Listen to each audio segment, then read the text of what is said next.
project? So moved. Thank you, Lynn. In a second. Second. Thank you, Augusta. We're going to open, and I have a sign-up sheet that people have signed up for. I'll read the names off in order. I apologize up front for mispronouncing your name, and I will probably do that just about right along, so bear with me. I ask you name and address when you stand up so we know who's speaking. We are taking a transcript of the speech of every person. Ask you to limit your remarks to 5 minutes. I'm not as sophisticated as the former chairman was on using timers, so I'll wing it, but please try to adhere to at least a 5-minute limit. The board is not in a dialogue position. Speakers in attendance can ask questions and it will be noted, but we don't carry on a dialogue back and forth.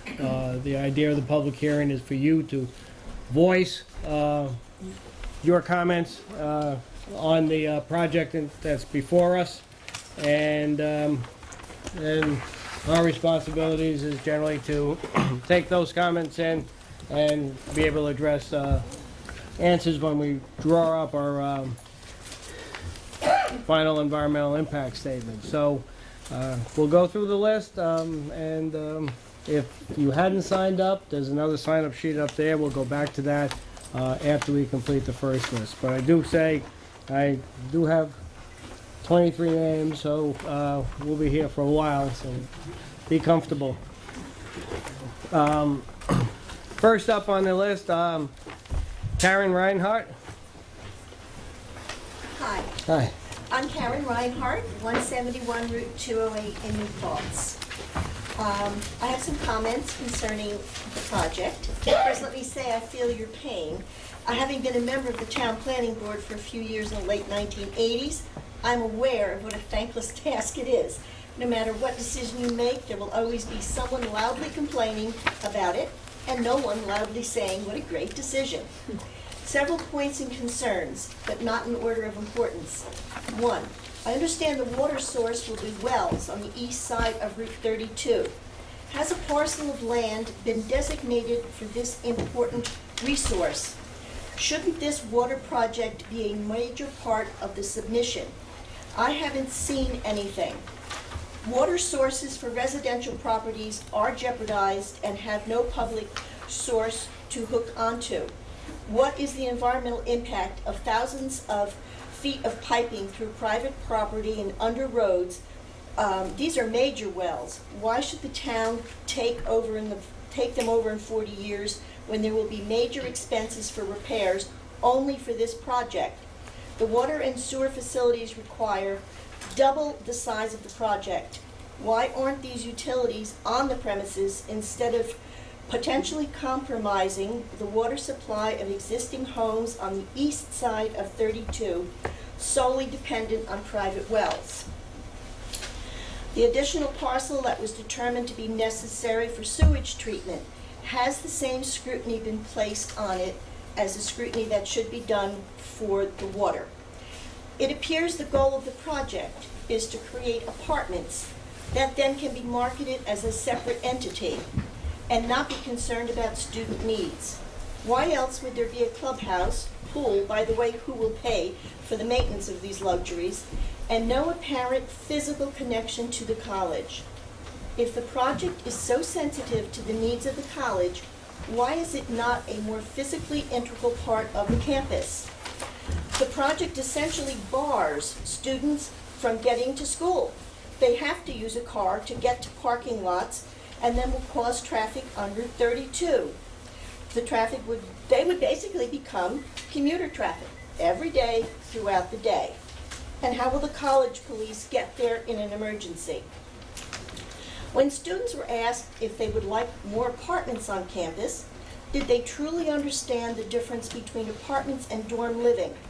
Some of the newer dorms at other schools have managed to integrate the two with suites and kitchen and laundry facilities. This project does not create a college student atmosphere. I have a concern about the longevity of the buildings. If they're not built to be above standard quality, what are they going to be like or worth to the school 40 years from now when major repairs will be needed to be made? They will be well past their prime when they are transferred to the school, and taxpayers will have to pay for them, and tuition will have to be raised to bring them up to modern specs. A statement was made early on at the last public hearing concerning the need for more student housing. And in the same statement, there was a lengthy discussion made concerning the future of colleges due to the increasing availability of online schooling, potentially compromising the physical attendance of students. There was a concern that this trend might result in closure and loss of jobs. So let's see. This trend towards online classes just might make the investment into this large-scale housing project for students and staff not such a good idea, unless the goal was to create an apartment complex and say it was for much-needed student housing.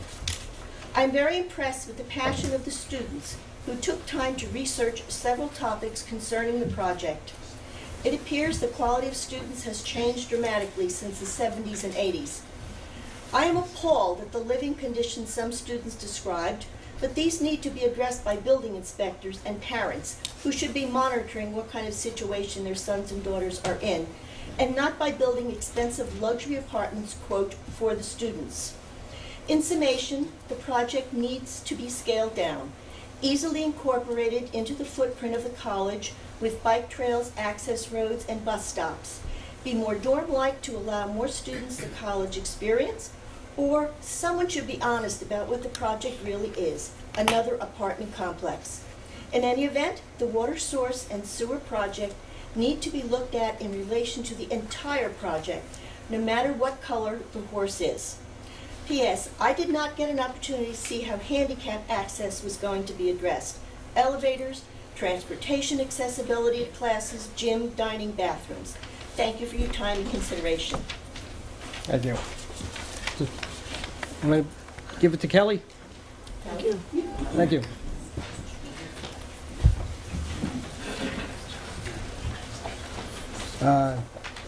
John Carey?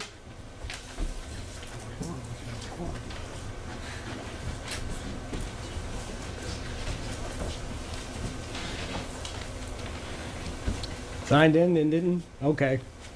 We'll come back. Okay. I got Andrew Gar or Ethan Gar? I'm Andrew. And tag team or one in a row? Okay. 4 Southside Avenue in Newports. Okay. His mission, I am an owner of a competing project. I own Southside Terrace Apartments in Newports. I'm actually in favor of this project. Okay. I'd like to see more housing for the students, but I'd like to bring up one point that I think is not singularly important, but extremely important in the development of this housing. I've noticed in the submission some letters from the police chief and the fire chief about how the incremental exposure of this project would be on the village and town services. And according to these letters, it's relatively minor. I don't think that's the point. I think the point is that the pilot payment that was suggested should be viewed as it's a payment in lieu of taxes. It doesn't mean it has to be considerably less than the taxes. I think the methodology for the pilot payment, okay, which is an important environmental factor here, okay, is extremely important. You can't argue that you built a house and 2 people live in this house and they have no students, they have no kids in the school system. They have to pay their taxes like everybody else. Left out so far is consideration of how much taxes this property should pay. I don't know what they've suggested for a pilot payment. That's been silent so far. I've extrapolated based on the size of my property and the size of the Park Point property. At the very minimum, just based on a unit count, they would have to pay school taxes of approximately $250,000, and they would probably pay total taxes about $450,000. That's important. The amount of money that goes to the school district, if they pay regular taxes, on this property is probably enough to fund, when bonds are issued, probably enough to fund a new middle school for New Paltz. Okay? I think that in considering this property, okay, we should look at what the payment in lieu of taxes is proposed, because that does bear on the environment. It bears on the services, it bears on improvements, it bears on everything. And I'm all for a competitive playing field. I have no problem competing, but I want to make sure there's no unfair advantage here over all the owners who do rent apartments. And I would like to say that there are no violations on my property now, okay? And I actually have 12 vacancies for the spring semester, okay? So I want to make sure the facts are properly presented here, okay? I think this property, if it is built, should be built correctly environmentally, but it also should be built correctly fiscally with respect to the town and especially the school district. Okay, we're entitled, if they're going to make money renting to students, this is not the university that's renting apartments, it's Wilmerite. They're a business for profit. They build shopping centers, they've got a property like this in Syracuse, they've got one in Rochester. They're entitled to make a profit, they're taking a risk, they're providing a service, but they should pay their fair share. Thank you. Thank you. Ethan, I'm with him. you're with him? It's a team. Okay, thank you. Bob Cook? Actually, it's kind of interesting because, oh yeah, Bob Cook, 26 Hawk Hill Road in Paltz, New York. I actually sent a list of questions that you're going to say, geez, I hate these retirees and stuff like that. But really want to just kind of focus on it. It actually picks up on a little bit what he had. It's tough for me to distinguish as we go through the document. What is exactly, you've got nonprofit property, but you have basically a profit-making entity on top of that nonprofit. So it's tough to tell, I kind of visualize it's like having a 7-Eleven on church property. I mean, it seems like still should be paying taxes or whatever. And then I can't figure out, okay, if that is going to affect our tax base, or septic treatment plant that's actually kind of a separate entity, or the wells, that we're increasing the property of that, or the value of that property now, does that increase the tax base as well? So just it's kind of difficult to see what effect this is going to have on taxes. And I know you don't have much to do with pilot approval and things like that, but if somewhere along the lines we kind of figure out what is our voice into the pilot approval, the Ulster County IDA, how do we get our voice into that? So the rest of that is in my note, and I won't take up any more time. Appreciate it, Bob. Yeah. Mike Salerno?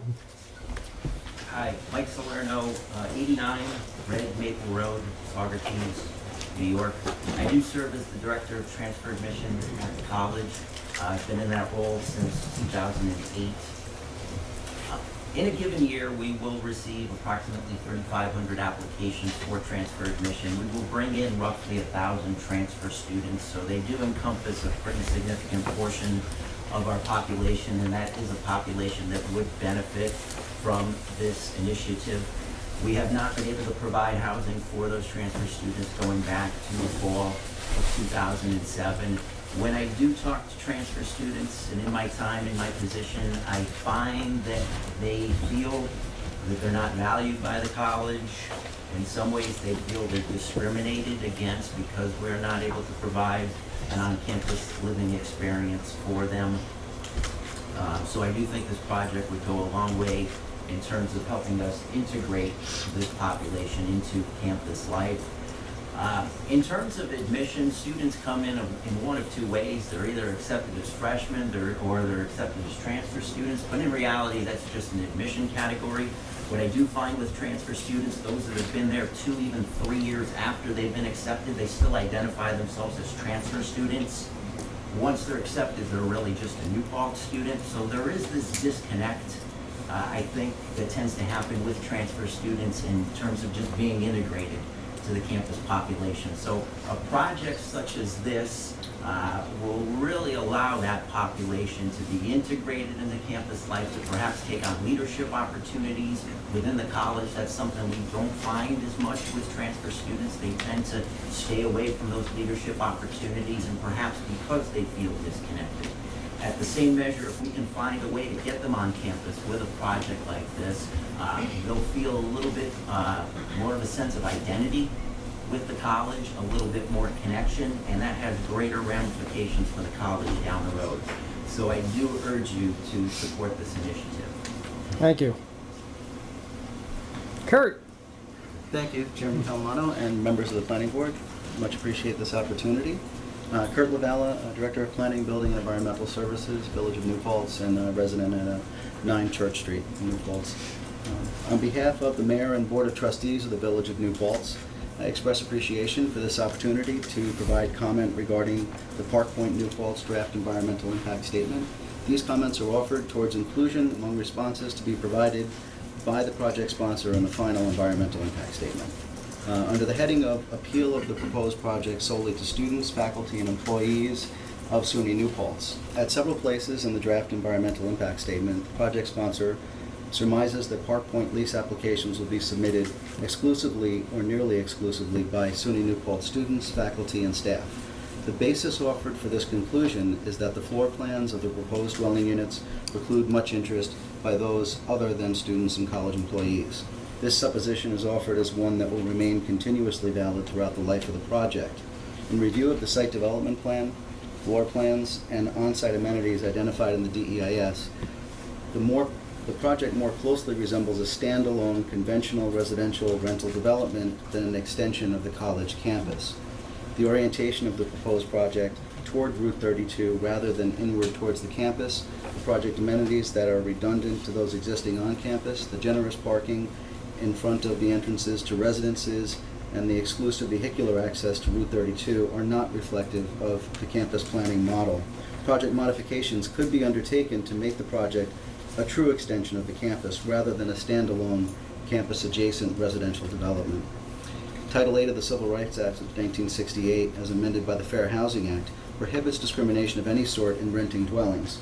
It is impermissible for an owner, managing agent to deny or even discourage a rental application for reasons including type of household size or age range of families. Under the heading of proposed payment in lieu of taxes or pilot versus conventional property tax assessment, again, this was a subject that is necessary to address in the DEIS. DEIS proposes to utilize a pilot instead of conventional assessment and payment of property taxes. It is requested that Park Point be assessed as would any similar off-campus residential development. This would not be pertinent were the project site located within the limits of the campus. However, the project sponsor is undertaking to develop and manage a for-profit residential project with a corresponding array of potentially significant impacts on the community and municipal services. DEIS assertions as to the composition of Park Point is not under the control of the project sponsor or the state university system. Instead, the project is subject to market forces exerted by a local rental market with an especially competitive vacancy rate of about 0.2%. Few, if any, municipalities in New York State can afford to forego collection of taxes on for-profit development. It is requested that the lead agency require that Park Point be placed on equal footing with that of other taxable off-campus multifamily developments. Under the heading of Consideration of Alternatives required by the State Environmental Quality Review Act, in recognition of the discussion of alternatives to the proposed action, a central feature required of all environmental impact statements, the discussion of Park Point, so-called Alternative E, seems insufficient. Combining the discussion of Alternative E with the required no action alternative is unjustified. Alternative E, as required by the adopted DEIS scoping document, requires full consideration of the development of Park Point as if it were being built on campus. Under this alternative, the project would be required to obtain at least a LEED Silver certification, as well as being required to incorporate other green building specifications. This Alternative E should also allow formal consideration of the features discussed here and above, in particular the orientation of the project inward toward the campus. Alternative E should also employ the same methodology for parking under the campus master plan, whereby existing college parking facilities are utilized to their full extent rather than the development of 460 new parking spaces. Portions of the site proposed to be banked for still more parking in the future would also become unnecessary.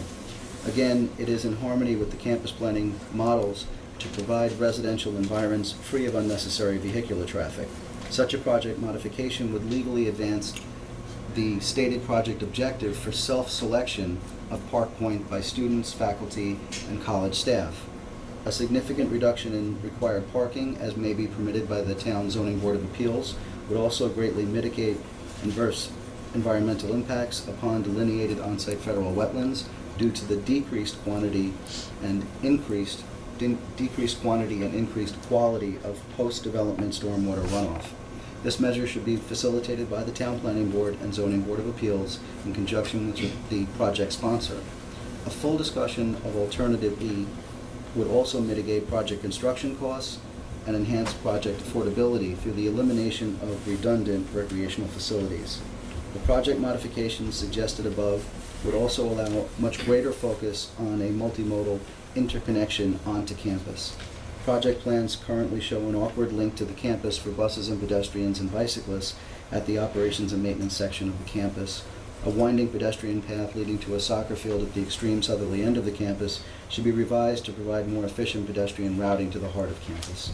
The village looks forward to a final environmental impact statement that provides a detailed discussion of alternatives, including a preferred alternative fully integrating Park Point with the campus.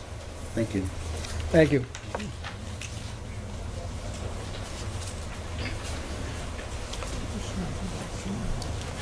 Joe Margaret, Mano? Oh, there you are. My name is Joe Montalano. I live at 47 South Chestnut Street. I've lost my voice, which is lucky for everybody here, because I could go on. I would like to speak in support of the project. I think it addresses tremendous and chronic need for student housing in the village, or close to the village, that we've experienced for many years. And I believe it should move forward. I also believe that there are modifications that people have touched on this evening that could easily be accommodated within the current plan. And I urge people who are concerned about it to actually look at the maps of where this operation is and the connection to the campus, should they be concerned about how close it is. Thank you. Thank you.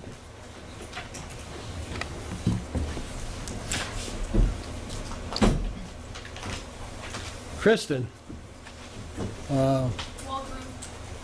Thank you. 43 C. Penny Drive, Walk Hill. I work in the Office of Student Activities at SUNY New Paltz, and I'm the graduate assistant for off-campus and commuter services. And I'm here to speak on behalf of the transfer students and the off-campus students, mostly because my efforts since I've come onto campus are to be a resource to the students. We've created space in the student union, trying to create a place that in between classes, students have to come hang out, eat their lunch, do some homework perhaps.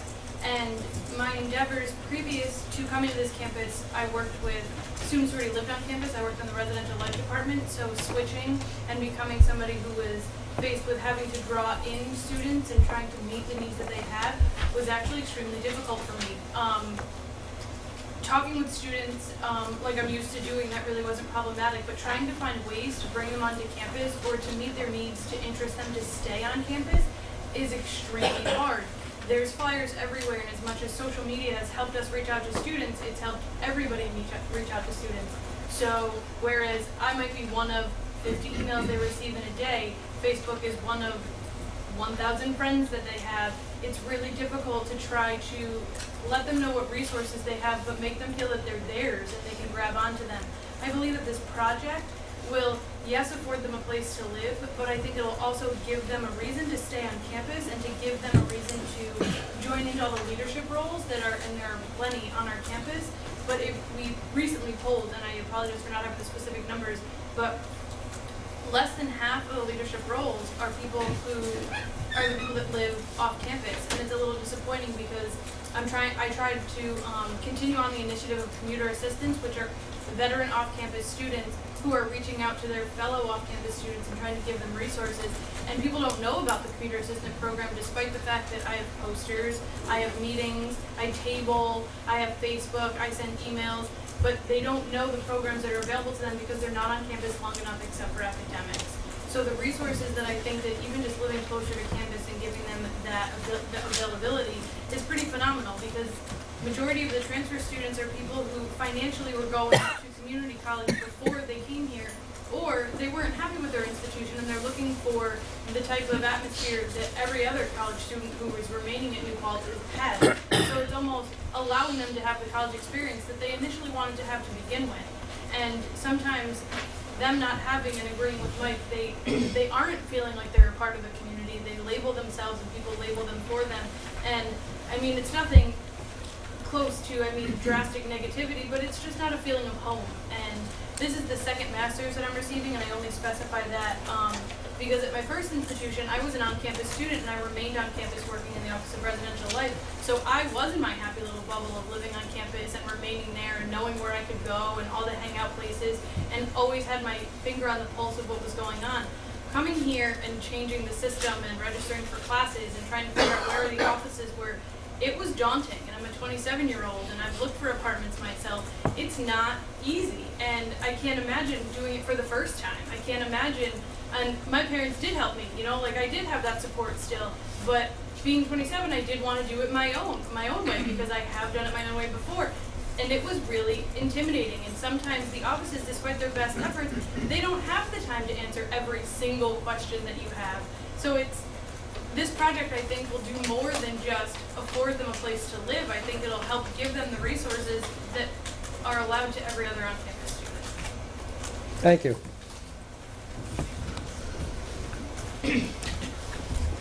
Anne Marie? My name is Anna Marie Cortez. I'm a student at City New Paltz. I live on campus in 130 Shaker Hall.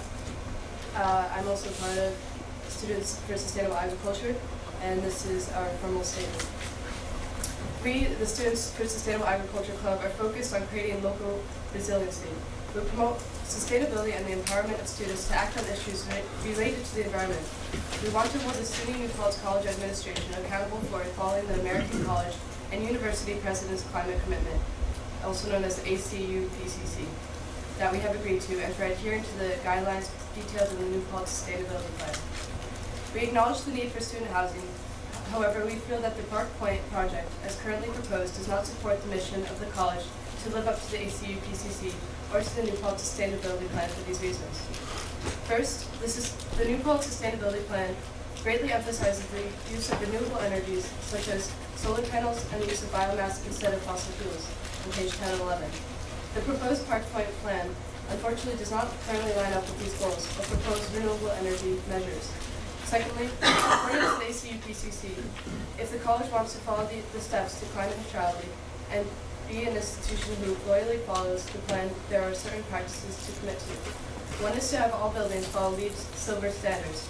Current Park Point plans proposed to be built to bronze standards.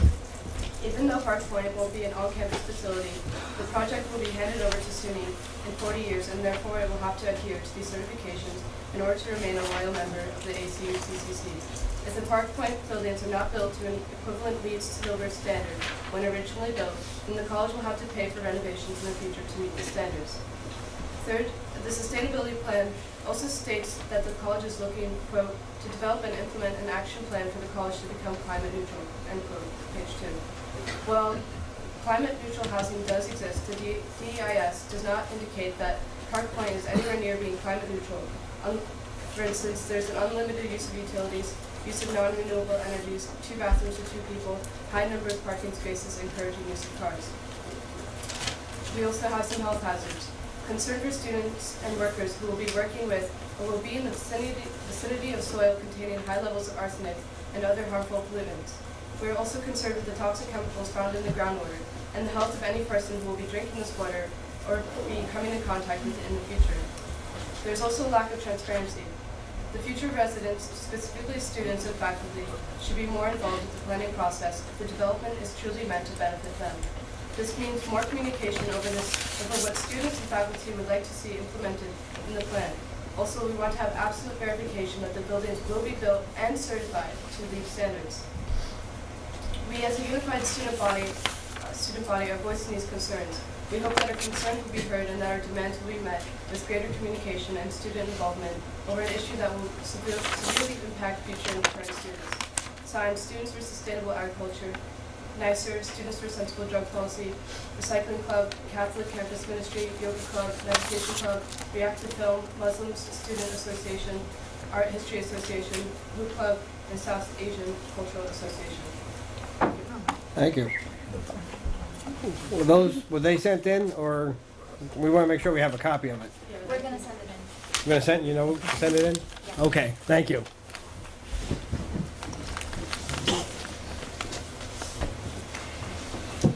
Michael begins with a W, I think? Yep. Okay, oh, okay. Hi there. Your handwriting's not even better than the last time. I couldn't read it last time either, right? Hopefully my speaking is a little bit better than last time. But, Okay. Hi, I'm Michael Becca. I live on the south side right now. I'm a recent graduate of SUNY New Paltz, and I think the question that needs to be asked is not whether or not they should build, it's if they are going to build, how skillful, or not skillful, how, what should be done? Should we build this really safe, or should we kind of sidestep a lot of these protocol, like what Ann was saying about the campus sustainability plan? There's this new plan, build everything according to LEED Silver standards, right? And then we got this thing on the side, this Park Point, and they're trying to it's not going to be according to the LEED Silver standards, and I feel like that's a very kind of a two-faced approach. And I know this is not being built directly through the SUNY school, but if it's going to eventually become part of the SUNY school, might as well kind of take those steps. I think that just seems logical to me. And another concern of mine, which is I think the biggest concern, is the heightened levels of arsenic found in the soil of the site, because it's one thing if it was just like the level that is allowed, that's kind of like borderline, but the levels were found to be 3.9 times the federal level and 4.9 times the state level. And I don't know who you are, but that's pretty ridiculous, I think, to be blunt about it, I guess. And even though I'm an alumni, some of my friends joke and they're, why are you even going to this? And the reason I'm going to this is for the pregnant women who might be housed there, the faculty, the workers who are exposed to this arsenic. It's not right for them. I don't see myself as inherently disconnected from those workers or those children. It's just not good. I think that should be a big concern. If you're going to build, then we got to build this the right way. I think that's very important. The safety of our school, and I think also following these sustainable protocols should also be, it might be a bigger investment to have to try to be as much solar power as possible, because I know they're not cheap, but it will pay off in the long run, and definitely safety will pay off in the long run, because there won't be huge lawsuits and stuff like that because people are getting arsenic poisoning, because it bioaccumulates, and little bits of arsenic are fine. The body is very powerful, very resilient. But large amounts of arsenic, it shuts down the liver, and then you die, and that's it. So might as well build it right, Wilma, right? Thank you, Michael. Laura Russo. Hi. Hi. Laura Russo. I'm a SUNY New Paltz student. I'm here speaking as a transfer student who definitely understands the need for student housing. However, the current Park Point plan is not the answer. The complete disregard for the American College and University President's climate commitment, which SUNY New Paltz has formally committed to, is shameful. If the project is to go through, we need to make a strong effort to make the project as sustainable as possible. Right now, the project is saying it will be LEED Bronze certified, but every new building project on campus is required to be at least LEED Silver certified. And as we've seen with the dorm Christabel, we have the capacity to build to LEED Gold standard. Shouldn't we be aiming higher? If this project is truly meant to better integrate transfer students into campus life, then why are we sectioning them off? Placing transfers in separate housing facilities with separate gym and food options just further isolate students. So we're simply increasing our contribution to harmful carbon emissions by increasing car use and the unlimited use of electricity, gas, and water. Residents will be provided. Let's create a space that makes New Paltz both the town and the school proud, rather than opting for the cheapest and most destructive option. Thank you. Build it right, Wilma, right? Alan Goodman. Yeah. Yes, I'm Alan Goodman, 171 Bellevue Road, Highland, New York. I own the apartments, Bella Terra, that's directly south. I think a couple of comments. One is that it's the sewer treatment system. However it gets designed, it's totally essential that it be free of odor and be free of sound. It would have such a negative effect on the entire community. Also, there seems to be a discrepancy about what these buildings are going to be used for. Is it truly going to be for students? Is it going to be market rents to the public? And I think if we had clarity on that, it would make a big difference. And I also want to know when the excuse me, the public hearing closes today. Do you have 10 days to write in? Just needed some clarity on that. Thank you. And generally speaking, there's always a period after the closing of the public hearing that we allow written comments to come in. So when we do close the public hearing, we will have a period of time, normally on the order of 10 days, for write-ins. So.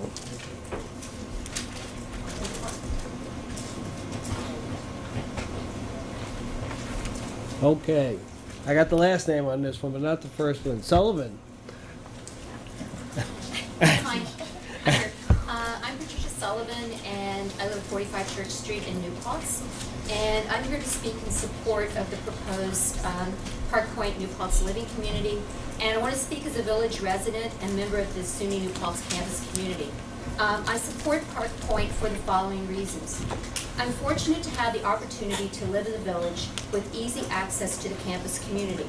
When I accepted a job as an assistant professor at SUNY New Paltz 20 years ago, I looked at houses in the village and surrounding communities.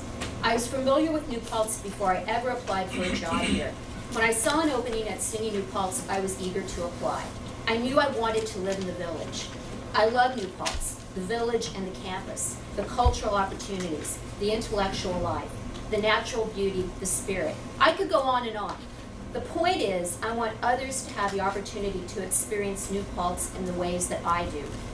Park Point will make it possible for more faculty and students to live in New Paltz and take advantage of the opportunities afforded by the village and campus as a community.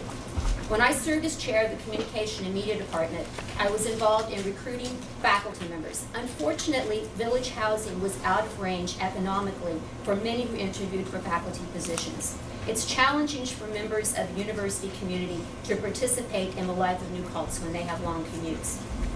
In my roles as a faculty member, department chair, and interim director of the honors program, I've heard many stories from prospective transfer students who seek a residential college experience.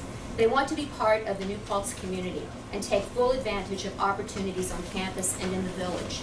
It's difficult for them to participate fully in college life when they face a long commute. They come to classes and want to be part of all those activities that enrich college life. They want to attend lectures, collaborate with other students on projects into all hours of the night, participate in student government, join groups such as Jam Asia or the Communication Media Society, work at the student radio station, take on leadership roles on the Honors Student Advisory Board, and take advantage of many other opportunities based on their interests and passions. When I reflect on my own undergraduate education as a residential student, what made it especially meaningful was the integration of my academic and co-curricular experiences. I want all our students to have the chance to have a residential college experience. Thank you. Paul? My questions and comments tonight refer only to the Wilmer Wright Incorporated Economic and Fiscal Impact Analysis, which is a 24-page document. And I'm hoping the planning board will decide to continue the public hearing open so we can get to the other 500 pages. Some of us have been studying it, and I think you need the time as well. Basically, my comments have to do simply with the impact of the proposed pilot agreement, impact on taxes, and public benefit. By the way, under the PUD, public benefit would have been required. I'm disappointed that we're not going the PUD route because now it has to be negotiated, but I'm sure the board will protect the community. One question is, will the housing be restricted to only SUNY New Paltz students?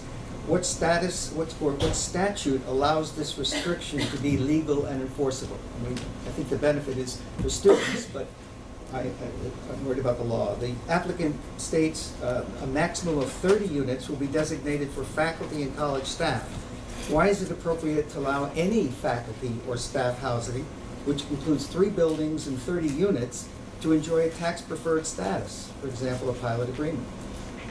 What is the projected full assessment value of all the buildings and structures? And I think this needs to be called out in terms of each of the main factors, the 10 student buildings, the 3 proposed faculty buildings, the full-service clubhouse, and the waste and wastewater treatment facilities. What are they all worth? What would we tax that full benefit to the community? Why should a for-profit company be entitled to preferential tax treatment for the part of the project proposed for faculty and staff when they are competing against local businesses who are also offering similar products? Will a profit be made from the operation of a full-service clubhouse? And if so, why should this structure be entitled to preferential tax treatment? Will a profit be made from the operation of the proposed waste and wastewater treatment facilities? And if so, why should the structure be entitled to preferential tax treatment? Should tax-preferred status be granted for the fitness facilities, an outdoor pool, basketball courts, and additional accoutrements, as they quote the plan? Will these facilities be made available to the town of New Paltz residents? That might have been one of the public benefits under the PUD, the planned unit development. Will the walkable community public areas be open for town of New Paltz residents to walk and ride bikes? The applicant states, following completion of the proposed project, the site will remain tax exempt, and Wilmerite will lease the property from Goshawk for a term of 46 years after the start of construction. What happens to the property if the applicant goes bankrupt, sells the project to others, or is for any reason unable to properly manage the site and the associated water and wastewater treatment facilities? I'm particularly concerned about the liability to the residents of New Paltz. The entire section entitled Impact on Public Safety Services is flawed in its methodology and incredible, literally incredible, in its conclusions. For example, the applicant would have the planning board believe that the project will produce only 20 new calls per year for the town of New Paltz Police, and the total annual cost of the department, New Paltz Police Department, would be a little more than $2,000. Members of the planning board have already questioned this information, and I applaud your efforts to drill down on this and get to the true accurate numbers. The report ignores the personnel costs of having officers respond, and comes up with a number about $19 per call. But this is a $2.3 million department. At best, the true cost per call should be calculated by dividing the total police department budget by the number of calls per year, and we'll get that number.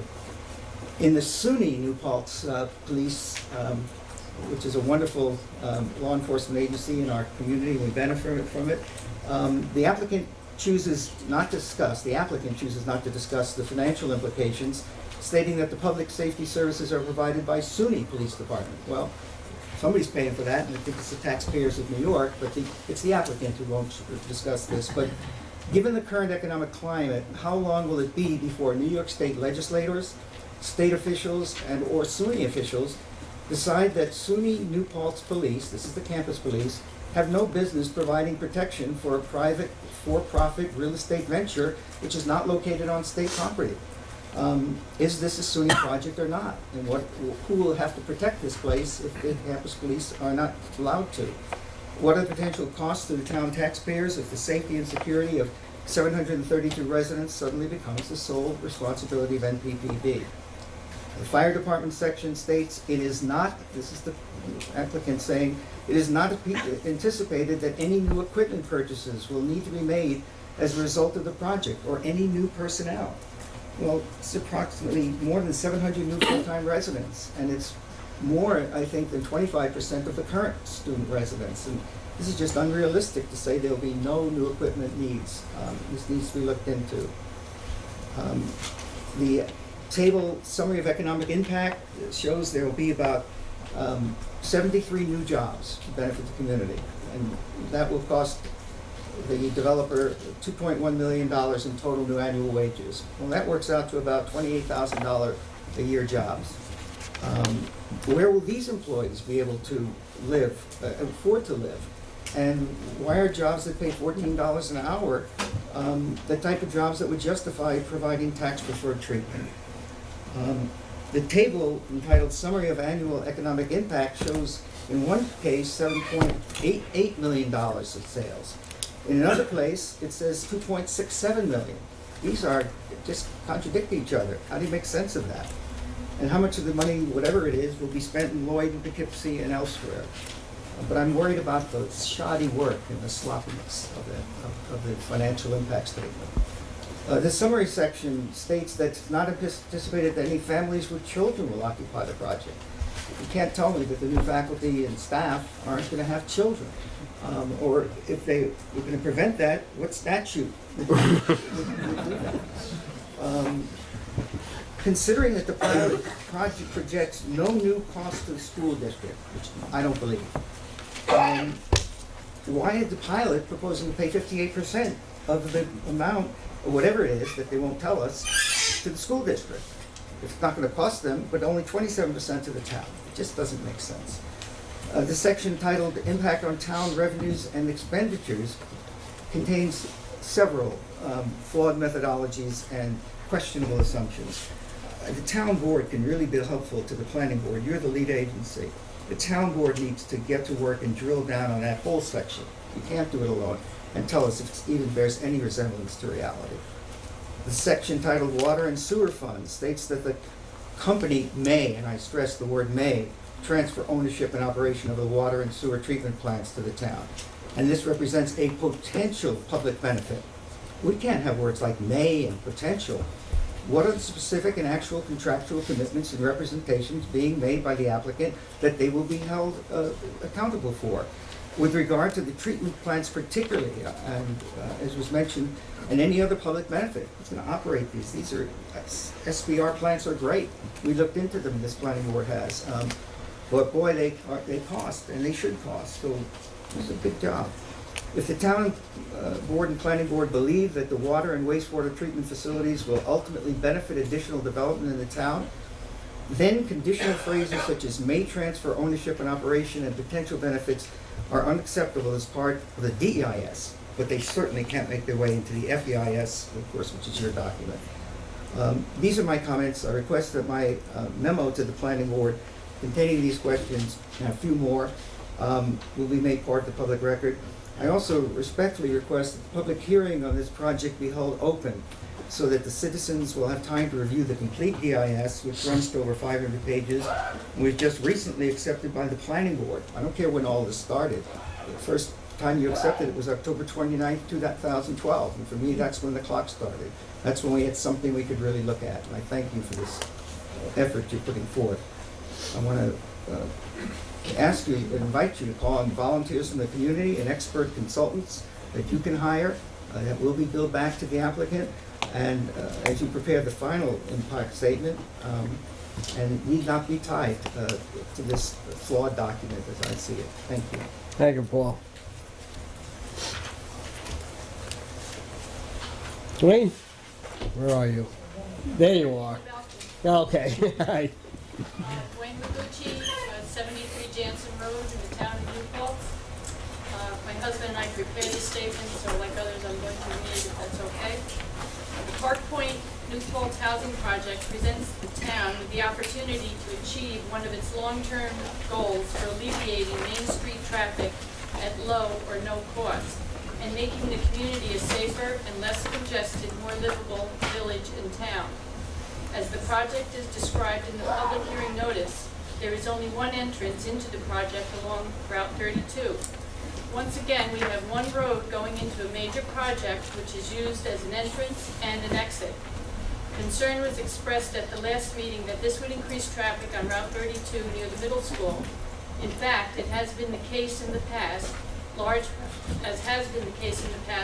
projects in New Paltz with only one entrance and exit increase traffic on all through east-west roads, including Main Street, Jansen Road where I reside, Horsenden and Shivertown and Henry Du Bois.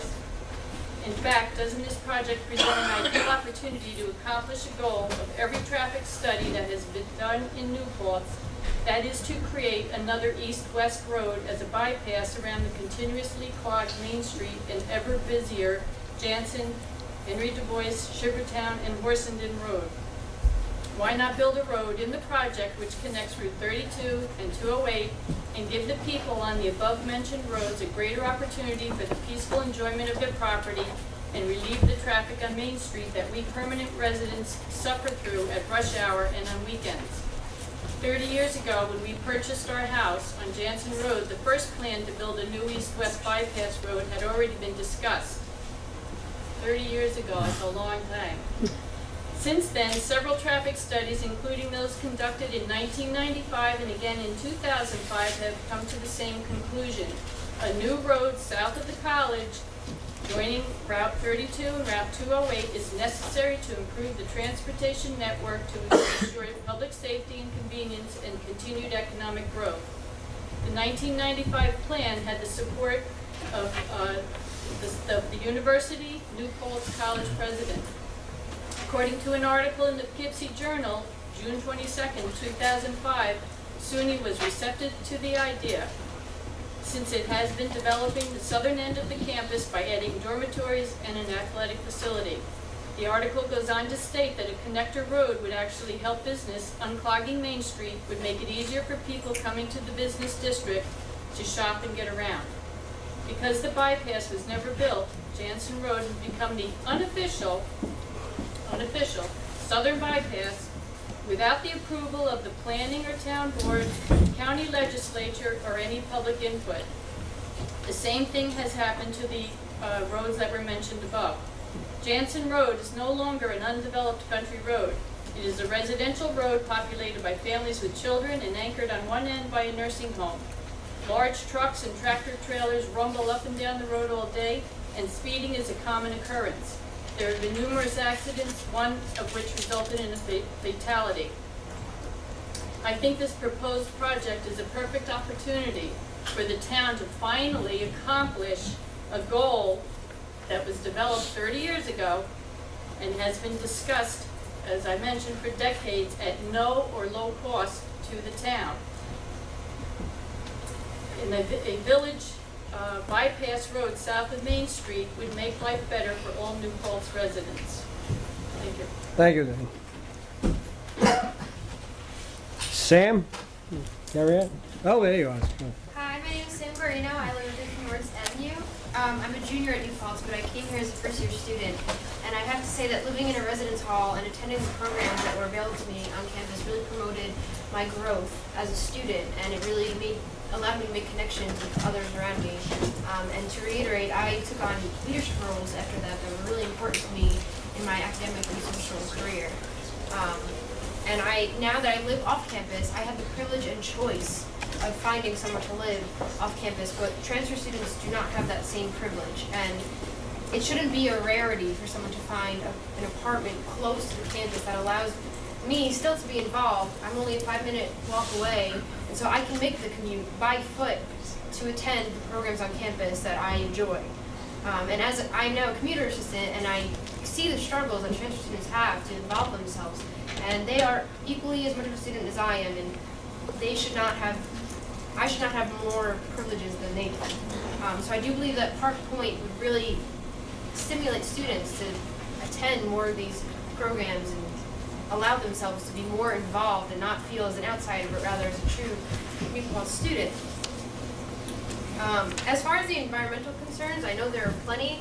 I am on President Christian's Student Advisory Board, and at our last meeting, he conducted a very thorough presentation of what this entails, and I also attended the Student Senate meeting where he, again, made this presentation because I wanted to see what the student concerns were.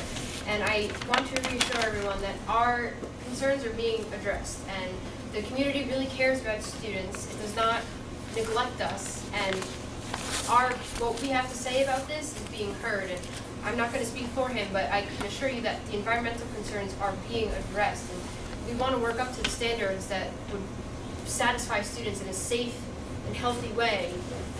And I don't believe that we should jump into this so quickly to say that what we've read is so harmful when I know from a very valuable source that we are working to quality standards. My last point, one of the information that I learned from his presentation was that in 2012 surveys from the transfer student orientation, 60+% said if suitable housing was offered, they would take advantage of it. And this is something that we need to address. And if Park Point is going to allow all these students to be closer to campus, to be closer to people who can help them in their academic and social career, then we need to help them out. the same way that the campus has helped me out, they need their issues to be addressed as well. And so I do support it. Thank you very much. Thank you. Mark? Mark Sherman, I live at 25 Du Bois Road. I've heard a lot of great things, some of the stuff. I just want to say, when students spoke about sustainability, I just wrote notes this afternoon, nothing formal to hand in, but I said, in fact, climate change should be the central concern of any project being considered anywhere. I think we're doomed, so, and I think we should try to put that off as long as possible. And it really makes me feel good to see young people really concerned about that, because I'm going to be 70 in less than 2 weeks, and so whatever happens next year, to see the worst of it, I hope. It's not that quick anyway. I have mixed feelings about this project. I understand the need for housing. I'm a little confused. I've heard people say this is part of campus, and other people say it isn't part of campus. So I don't know the status exactly. It looks like it isn't really officially a part of campus. I think that should definitely be clarified. I've lived in New Paltz. I came originally to Highland because I didn't find a place in New Paltz right away, but very quickly I did. I came here in 1970, so I've been around for a long time. I remember before there were traffic lights at the intersection of South Corners Road and Main Street. You can imagine that. I have nothing against Wilmerite. However, the only project I was aware of is in Syracuse and Rochester. And New Paltz is unique, period, but it is not a city. And so I was wondering the extent to which they've had experience in small towns. And New Paltz, I think, unless I'm forgetting something, this would be the largest development that I can think of. New Paltz has never had anything quite to equal this, and that concerns me. I thought that there was going to be some kind of at least pedestrian bike way to get onto campus so people wouldn't be using their car so much. That was very advantageous from an environmental point of view, and additional traffic on Route 32 could really be a problem. I'm on a committee called the Transportation Implementation Committee. We've been meeting for years. And there was someone on DOT, and I don't know if anyone's noticed, I have, that the traffic on 299 is going more smoothly. And it's going more smoothly and quicker because north-south traffic is being held up much longer. In other words, if you're trying to get out of the bank and you want to go down on North Manheim to go across Main Street, the light is green for approximately 12 to 15 seconds. And if there's a crossing signal, that adds 25 seconds to 30 seconds, then you wait for another 2.5 minutes. So if you're about the 7th car in line, you can be there for 6 minutes. However, once you get on Main Street, often you really move, while the other people sit there aggravated. So the whole question of that is something, we should look at. Any major increase in traffic on Route 32 really could be a problem. Because already cars, any of you have seen certain times of day, the traffic is backed up to Main Street, going in the northbound direction. It goes way, way back, and any additional traffic could be a problem. So from an environmental point of view, from a traffic point of view, that could be a real difficulty. One of the great things about New Paltz, one of the things I think keeps us here forever, is the view to the west. It's magnificent, and west of the Wallkill is great. But that view, fortunately, is accessible to us here on the east of the Wallkill, and part of that view is when you go down Route 32, and you look to the left and you see it. I don't know how it's going to look with these buildings up there, but it looks like they're not very low buildings, 2- and 3-story, and that could interfere with the view. And that, it doesn't seem like a big deal, but I think for New Paltz it is a big deal. I've heard concerns about, will this be open just to students, or will it be for other people? I wondered, before I even was aware of this, and I couldn't get through the whole thing. I looked at it for as long as I could. Someone lifted it up for me. I've been working out, so I was able to do fairly well. But I thought if students go home in the summer, will it be sublet to other people? And if so, since I thought students would be going back and forth to campus, walking with bikes, the summer residents might not. Another concern I have, and this comes from being a behavioral scientist, people don't do what we want them to do necessarily. They often do what we force them to do. That's not so great. But they do certain things, and one of the things they like is things that are close. That's why the closer you are to things, like my brother lives in the Upper West Side. He's in New York City. He could sell his little tiny apartment for about 3 times what I could sell my house for, because it's so close to everything. The people who live near Main Street, they are near Main Street. They are also near the campus. Now, I'm not exactly sure the mileage, but from what I gathered, this is pretty far from things. And especially if students are riding bikes or walking, that's quite a trip. And the whole question is, will students necessarily want to live at that distance? It is not really, somebody said it's part of the village. It's not really part of the village in a sense. Where we would be at the village hall, but it's also not really part of the village because it's a little bit of a distance. And the question I have is, will enough people want to live there? People really like to live where the action is. The action, not for me anymore, but once was on Main Street. And if you're really close to Main Street, in addition to being close to the campus, you know, that's something. I worry always about safety, and I don't know how this would impact it, but if people are walking on 32, a major problem, and those of us on this committee have talked about it, since I think it's because of the new residence halls at the south end of campus, students walking along Route 208 at night, any of you who have experienced this, is a very, very dangerous situation, and I'm scared that someday someone's going to be hurt or worse. It's dark, there's no sidewalk, and this, I'm sure, was an unintended consequence of what was done, but it's still a major safety issue. So I'm concerned about that kind of stuff. Again, I have all kinds of notes here. I'll try to write something up. Again, I feel for the needs of students, and that's why I really have mixed feelings about this. I mean, I can see the need, but I've heard a lot of very important concerns addressed. And again, none of us know where the future is going. The reason I was so happy to hear students talk about sustainability and about without necessarily mentioning climate change, is not because it makes me feel good, it makes me feel horrible, but I think the reality is, and there's another thing about walking, I mean, we're in a real bind. People shouldn't be using their cars so much, but with more and more severe, extreme, and violent weather, and it's coming, it's here, walking when it's 95 degrees in the summer, day after day, as it will be someday here, when you have severe thunderstorms, that's a problem. And so I don't know the solution, but something to integrate, to make it environmentally safe and accessible would be good. So thank you. Thank you, Mark. Jackie Andrews? Hi, I'm Jackie Andrews. I live at 1 Rita Street in the town of New Paltz. Thank you. I appreciate being allowed to speak. I've lived in a number of college towns and now live in, as I said, the town of New Paltz. And it is a truism that the most successful college towns are those that work together to their mutual benefit. What is good for the college is good for the village and town, and what is good for the village and town is usually good for the college.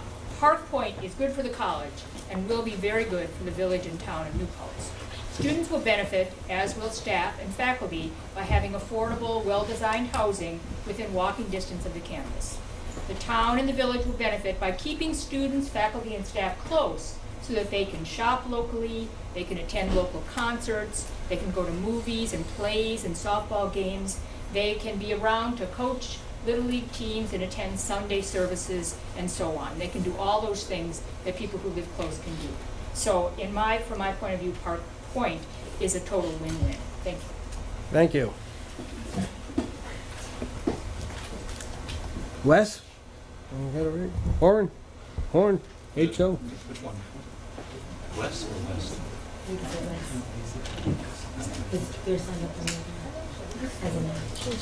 Is that Jason? I can't, no, that's not Jason, I know that. It doesn't look. No, I didn't send up there. Okay. Mill Rock Road. Okay. Ray Schwartz? Hi, my name is Ray Schwartz. I live at 11 Covey Road in Hyde Park. And I'm here to do what I've done for more than half my life, which is advocate for students and to speak in support of their growth and development. I've worked at the college for 26 years now. I'm presently the Associate Vice President for Student Affairs, and for 15 years I've been the advisor or co-advisor of the Student Association. And in this time, I've listened to student and student leaders come to us over and over again and ask for this kind of housing on campus because it would meet so many student needs. The first student need has been talked about. I agree with Mark, I usually do, when he says that one of the reasons we come and stay here is because of the view. But I have to tell you, because of my values, because of part of being a multicultural family, the reason I came and stayed here is because of our communities and our campus's commitment to inclusiveness. and diversity. There is no such thing as a second-class citizen on the campus or community of New Paltz. And I cannot support anything that would maintain our transfer students or our commuter students feeling like that. That's abhorrent to me, and it's abhorrent to our mission. The other thing that this allows is not just the residential experience to make our campus inclusive for our transfer students, but it also allows an opportunity for upper level students to actually grow in terms of the next developmental stage and master the tasks involved. Tasks and skills like self-reliance, self-advocacy, independence, and increased autonomy. This is what they're telling us they want. This kind of experience. When the Student Association years ago did a survey and asked students what they wanted in terms of housing on campus, this was the #1 answer that came back.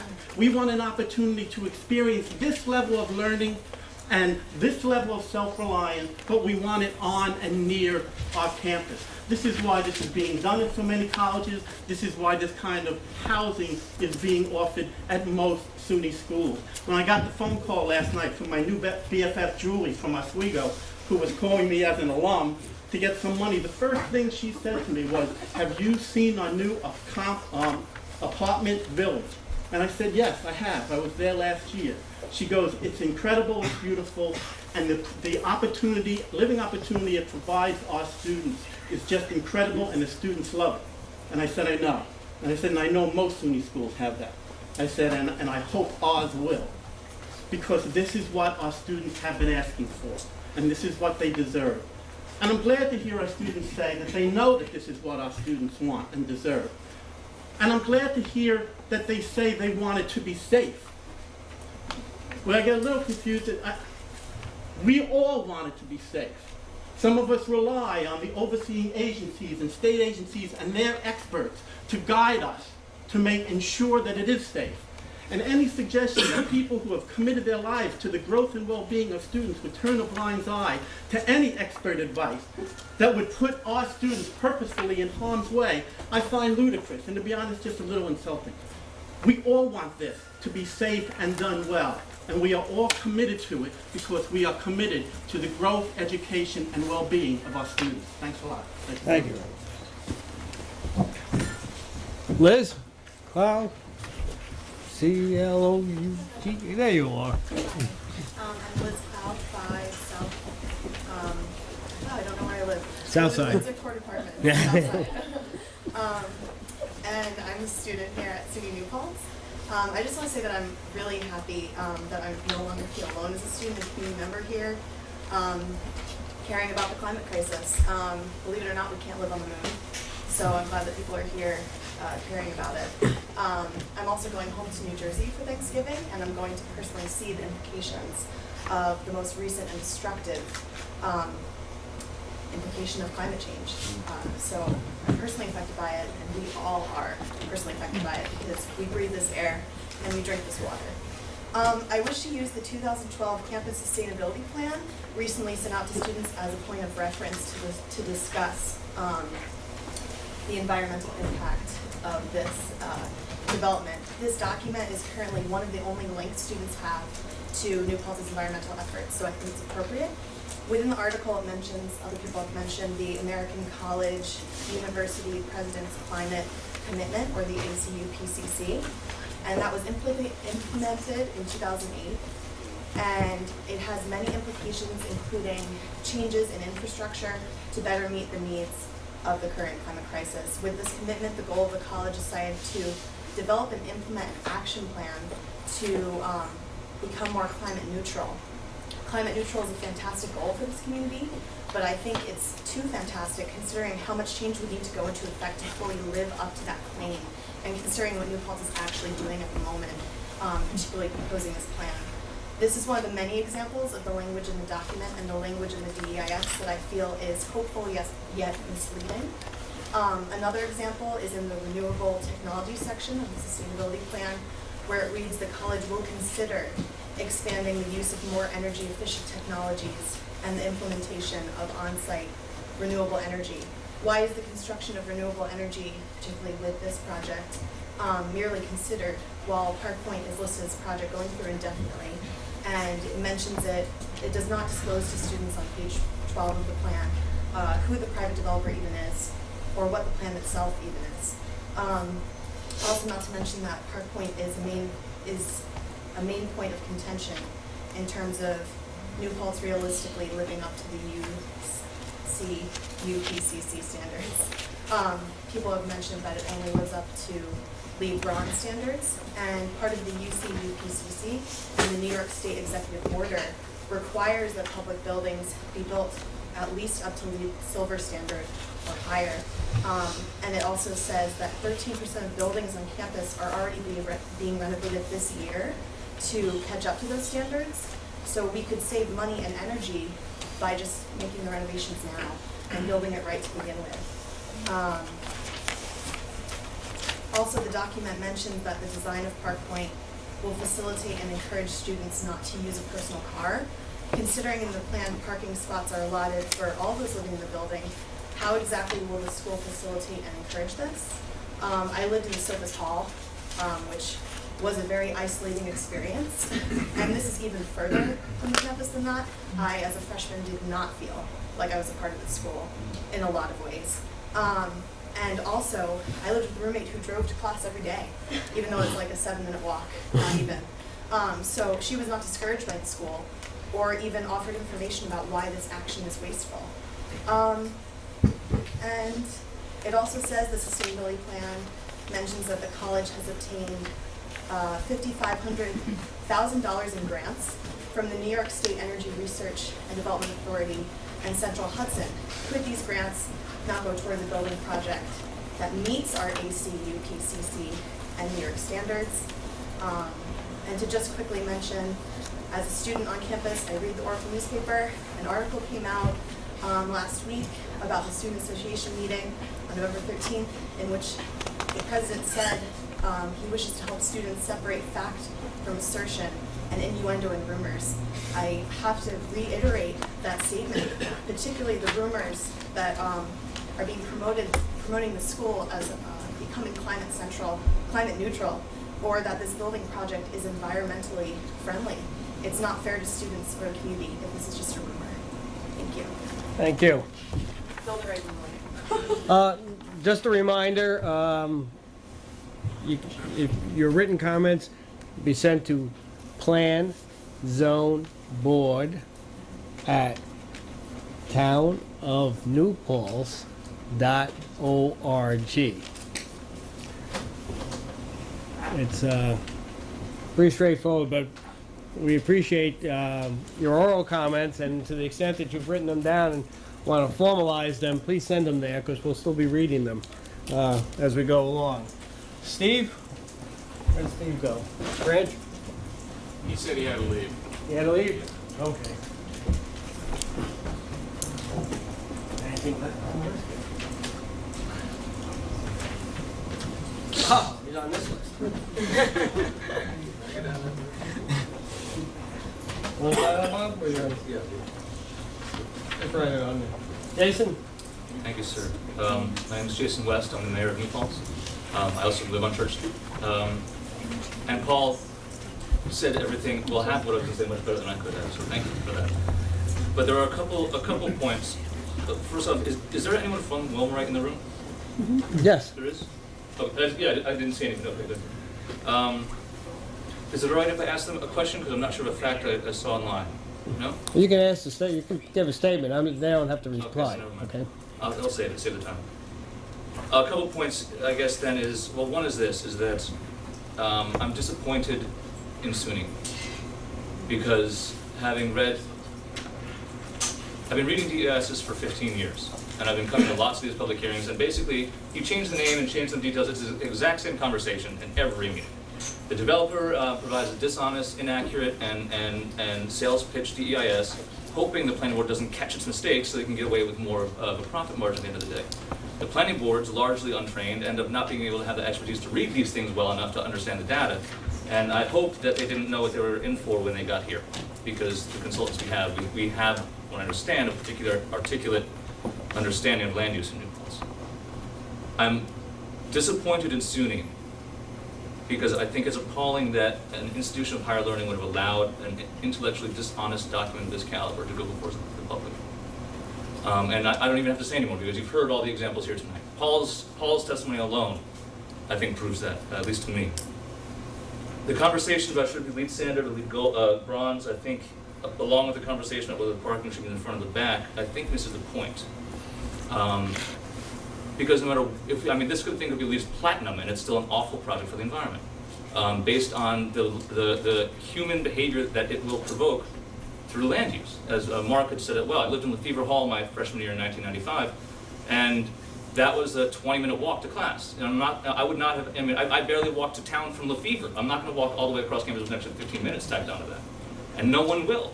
No one will. So to say that as the DES and earlier provisions have said, that this 750 unit development is going to have no impact or a positive impact on traffic congestion is just ridiculous. Because there's no way that's true. It flies in all the face of physics, sociology, political science, psychology, human biology, everything. It's just not going to happen. So traffic will get worse, period. I guess in terms of the pilot, and you can tell I'm incredibly upset about this, because the pilot and the lease are the things that bother me. I've been asking for over 2 years, I believe. Whenever the scoping session was in 2011, the spring, was the second time I'd asked to see that. Not even an interest in providing it, as far as I can tell. So what I'm looking at as the mayor of the village is with 60% of our property off the tax rolls, a good chunk SUNY, of course. So we've got not only 60% of our land off the tax rolls, but according to the 2010 census, we have a 40% poverty rate, and that does not include students. That's people who are not in college. And I asked Kathy from family if that was true, and she said yes. One of the things, and I know it gets glossed over, the added impact on things like fire, police, and whatnot. But I don't really care if it's a small impact. When you've got a multi-million-dollar development corporation making millions of dollars in profit off of our community, and asking us, a village that has that little resources, to subsidize even a single firefighter to go out and protect their property while they take the profit and bring it back to their corporate headquarters in Rochester is an insult to this community. So what I would urge the planning board to do is again, keep the public hearing open, and in the discussion over the pilot, unless there's some legal reason I'm not aware of, I'd say make the pilot double the background tax rate. Don't give them a discount, charge them a premium. And I think the revenue that we might get from that will be worthwhile. But again, not knowing any of the numbers, it's hard to say. Again, even if it is a 40-something year lease, most of us here aren't necessarily going to be around, but I know it's my job and several others to not plan for what happens in 40 years, but to plan for the entire life cycle of that building. And you walk up and down Main Street, 1896, 1890. We're living with this for a century and more. Long after Wilmerite's gone, and they did, in one instance, abandon a mall they had built out in the Rochester area once it became unprofitable. So the thought of that, as Paul said, what happens if they just up and leave, don't have to even necessarily have to wait for the company to go under. The profit margin drops a bit and they're gone. And now we've got this enormous building that, and what do you do with it? I think it's a badly thought out project. I think it was designed to meet a real need, as you heard from SUNY, but again, SUNY, the reps from SUNY here are talking about the needs of the students, and this project is not about the students. This project is about making a profit for Wilmerite. Now when SUNY they do get some benefit, but SUNY's not out there putting bricks and mortar. They're not the ones going to be dealing with the complaints. They're not going to be the ones setting the rent. And by the research that our director of planning has done, the claim that this is going to be student housing or faculty housing is just untrue. Legally unable to be student housing. You can't do it. So it's anyone who wants to. First come, first serve, unless you want discrimination lawsuits. The project may be a good project, I don't know, but it's nowhere near that now.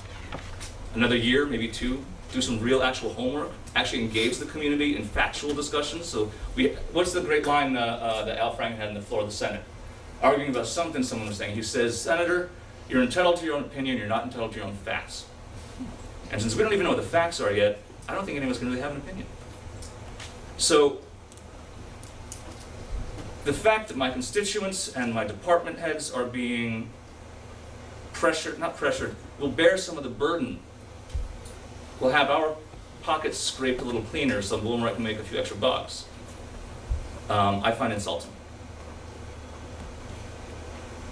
And finally, if to explain to you exactly how angry about all this I am, town supervisors, mayors, village trustees, and town councilors all have overlapping but sometimes weirdly distinct powers. Of that entire list, there's a whole bunch of powers that the mayor has that I've never actually felt an interest or need to actually even figure out how to use. But because I can't get a straight answer to what this is going to cost my constituents, I have the village attorney drafting me a memo to explain the parameters of my ability to issue subpoenas. Because if the planning process is enough to get honest facts, and maybe testifying under oath and threat of perjury is. And because I'm tired of having this conversation. I'm tired of this happening every time someone wants to build something. Woodland Pond did it, Wilmette is doing it, Blue and Gold did it with Stoneleigh Woods. Everybody does the same thing. And we put up with it, and I don't think we should anymore. The day that there are honest facts, all the questions the board has is the day this clock should start. Not when SUNY says they want to start putting shovels in the ground, not when Wilmette starts whining about how much money it's going to cost.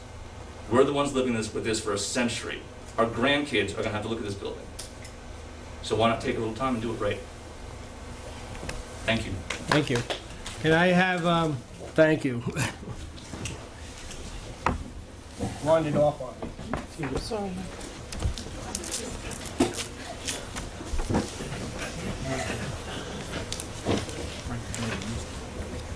John House. Not still here?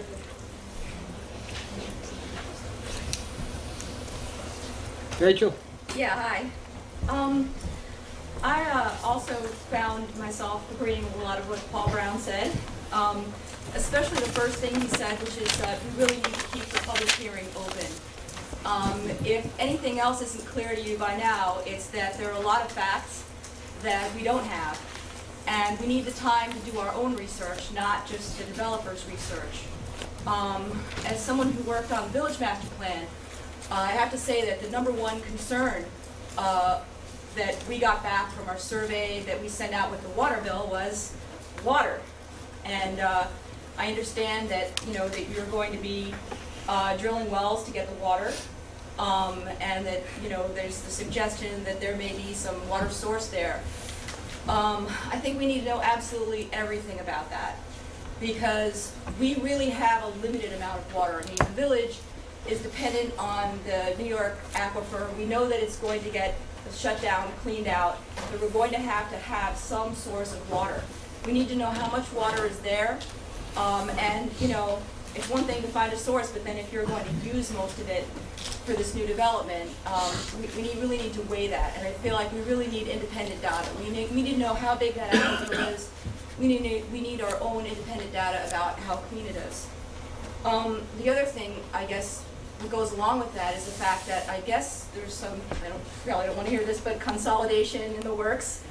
And I feel like, well, if this is what's happening with the village and the town government, then the village really needs to be an involved party in this, because if the two are consolidating, then we can't lose, as a village, our constituency in the process, especially when it comes to something like water. And then I guess, I just wanted to make a few other comments about student housing. Well, I mean, I live closer to the campus, much closer to the campus than this development is going to be. And I have to say that we all live in the same kind of housing. Like, there are houses with families next to houses with students. We're a community together, and you can't discriminate if this is either on campus or it's off campus. It sounds like you want it to be on campus when it comes to things like taxes and who's going to live there, but then, it's actually off campus when it comes to a developer being able to make a profit out of it for 40 years and then turn it back over to the campus. I feel like you really can't have it both ways. Either it's on campus and you abide by those rules, or it's off campus and you pay taxes on it just like everybody else. We're all like, that's what this community is. We are here living together, and the taxes really are steep because of the college. But I mean, we know that there are so many benefits of the college being there. We're okay with that. But to then try to have it both ways and put this big development there, you can't. First of all, you can't tell families that they can't move in there, and then you can't stop people from having families once they get there. The idea is, it's a ridiculous idea, and I think that they need to actually own up to the fact that, you know, there are people here, they're going to need services, you know, and those services have to be provided for, and somebody has to pay for it. So I know that a lot of other things have already been said, but I feel like this development, in a sense, it sort of puts the students in an awkward position between the people who came before them and the people who come after them. In a sense, you know, you're building this thing, it's McTown houses, we've seen this before, we know what happens to them. They're burning fossil fuels, we know that we need to do something different. And yet, you know, this is sort of being put onto the students by the people who came before, I guess the foundation, because that's the alumni and the money. I'm not sure exactly how that all fits together, but I think that's something we also have a right to know too. It's like, how is this decision-making process arrived at? Why is, you know, the administration is just, you know, everyone's all for it, but they don't even have the facts out in front of them. And the students, I feel like all of us, it's happening on our watch, and so then we're responsible for the people who come after, and they're going to say, what? You know, it was 2012, and you did what? You put up fossil fuel burning McTown houses? How could you do this to us? You know, here we are, we're out of oil, we're going through one storm after another. How could you do this? So I feel like the students I'm very proud of them for taking responsibility for this, and not just, you know, letting it go and saying, oh, we need housing. I mean, we had so many people up here at the previous hearing saying, oh my God, the students were crying. Well, I don't think the students are big babies. And I think that, you know, living in the village with real people and families that are also living in the village gives them more independence. And the most active students that I know were people who did not live on campus. And, you know, actually were closer to campus. So I don't know where this whole sort of mythology is coming that, you know, students are babies and they need to be given, you know, an all-you-can-eat, you know, McTown house where they can just, you know, supposedly walk to their classes and be with each other, and somehow they're not going to participate in student life if, you know, you make them try to find independent housing off of campus. So I guess that's about it for now, but really please keep this hearing open, because we don't have all the facts, and there's got to be a better way of doing this. And just because you don't want this particular development doesn't mean you're against student housing or family housing. Families need housing too. How are you going to put this thing up and tell a family they can't move in there? We all have like bedrooms, bathrooms, and a living room. We live the same way. That's all I'm saying. Thank you, Reggie. Ariana? Hello. My name is Ariana Basco. I'm on the New Paltz Village Board. I live at 2 Pencil Hill in the village of New Paltz.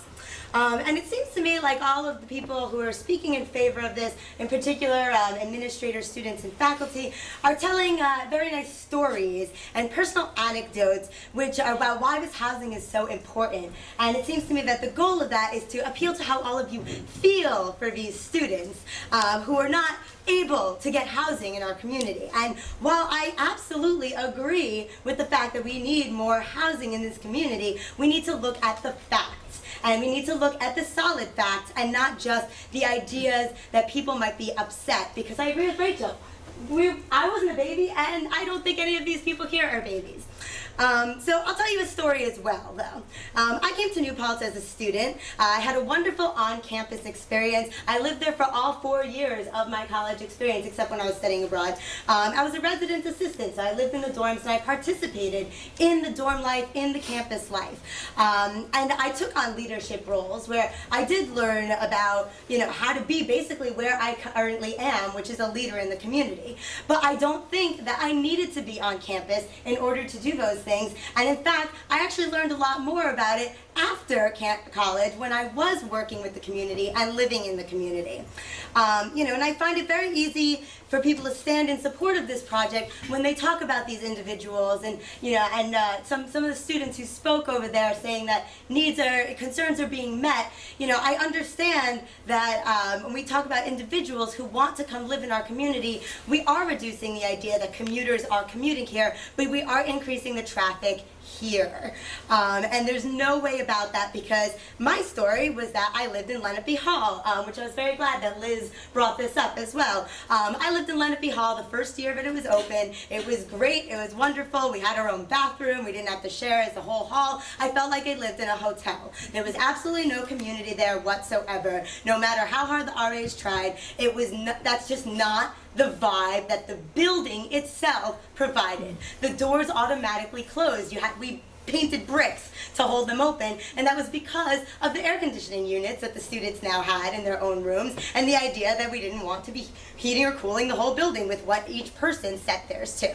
So, the idea that we want to build community, somebody talked about the idea of home. I would also like to talk about the idea of home. If we want people to feel at home on these college campuses, we need to create a real residential experience. And let's do a little visioning. Let's think about co-housing or integrated communities where the gardens are not managed by landscape architects, and they're looking at all the pesticides in the ground. Do we have a commitment from Wilmerite that they're not going to use pesticides and herbicides? The campus currently now does not do that. They have organic methods of landscaping, and that's really important to a lot of people. The Student Senate was working on that for years. People in our community are all anti-pesticides. You see that all over the place. Ulster County beyond pesticides.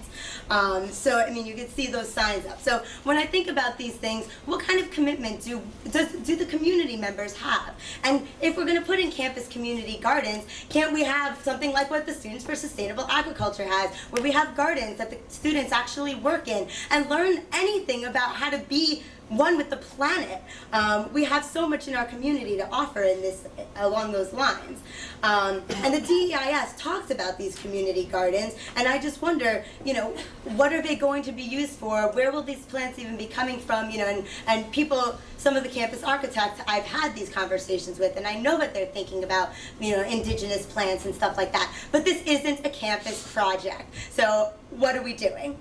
And which brings me to my next point, is the idea that statewide, and you brought this up as well, state university police contracts have very recently changed, saying that SUNY police departments are not allowed off campus. They do not have jurisdiction on campus. So when the campus president sits in a meeting with me at Town Gown and says that our chief of police, both of them have said that we'll work together on this, and the UPD is going to be the main source of police. They're going to be the main source that is going to be called. I asked how, and I didn't ask that in that meeting, and I apologize for not asking that in that meeting, but I'm saying it now. And this is something that other campus police departments are fighting for. They're fighting against the idea of going off of campus. They want their jurisdiction just on campus. It just so happens that we live in a community where this is going to be more cohesive, but I don't believe that our town police department numbers will not increase. I just don't believe it. And they say that the blue light system is going to be connected, and there's going to be blue lights on this. And I asked, who are those blue light calls going to go to? Are they still going to go to UPD? Because if so, how is that legal under their current union contracts? And we want to talk about driving a little bit more. Students like to drive to the mall. Students are not just shopping locally in our community. People say, I can't buy underwear here, I can't buy socks here, I'm going to the Galleria. And the campus even provides trips to the Galleria for first year Fridays. So nobody can stand here and tell me that people don't go to the mall and this is going to only bring more money to our community. All of that money will go to the greater region, which is also a positive economic impact for the greater region, but let's look at it that way then. I agree that we need to keep this public hearing open. I don't know about all of you, but I've got a lot of things that I'm reading, a lot of things in my life, and a 500-page document is actually right at the top of my list, but I haven't had a chance to go through the whole thing yet. So in order for our entire community to be able to understand this and respond, and I thank all of you for keeping the public hearing open as you have. Somebody said that this is thankless, she left. But I do appreciate all all the work that all of you are doing, and you listening to me rant and rave up here right now. So I really feel like if we keep this open, you can listen to more ranters and ravers, but you'll get some good feedback as well, and maybe we can actually get a solid footing on what the facts are. I mean, the mayor said it very well, that we don't know yet, and I think part of that is because we have not had the opportunity to go through this. And I stand up here with a very valued resource at my disposal, Kurt Lavala, our village planner. Not everybody has somebody who is well versed in draft environmental impact statements, and in particular, I would like to compliment all of these students for knowing as much, if not more, I think all of you know more than I do, about this project, because they have been working on this and reading it, and I think that they and others would like more time to both educate themselves and educate each other about what this means. And I think I said everything. Yeah. Thank you. Thank you, Adriana. Bob? Thanks. I'd like to echo everything that Paul Brown said, and I wish I could say things as eloquently as he does. And I can't figure out why he's so much more eloquent than I am. I know he had notes, but I think maybe could it be the benefit of an education? I don't know, because I know I graduated SUNY New Paltz, so it couldn't be any differential there. Maybe because he has advanced degrees, but the benefit of a higher education. I graduated in 1967, and believe me, there were a lot of people at that college who were a lot higher than an education should allow for. So it can't be that. So I think you just have a gift from God, Paul, and coming Thursday, you should be very thankful for that.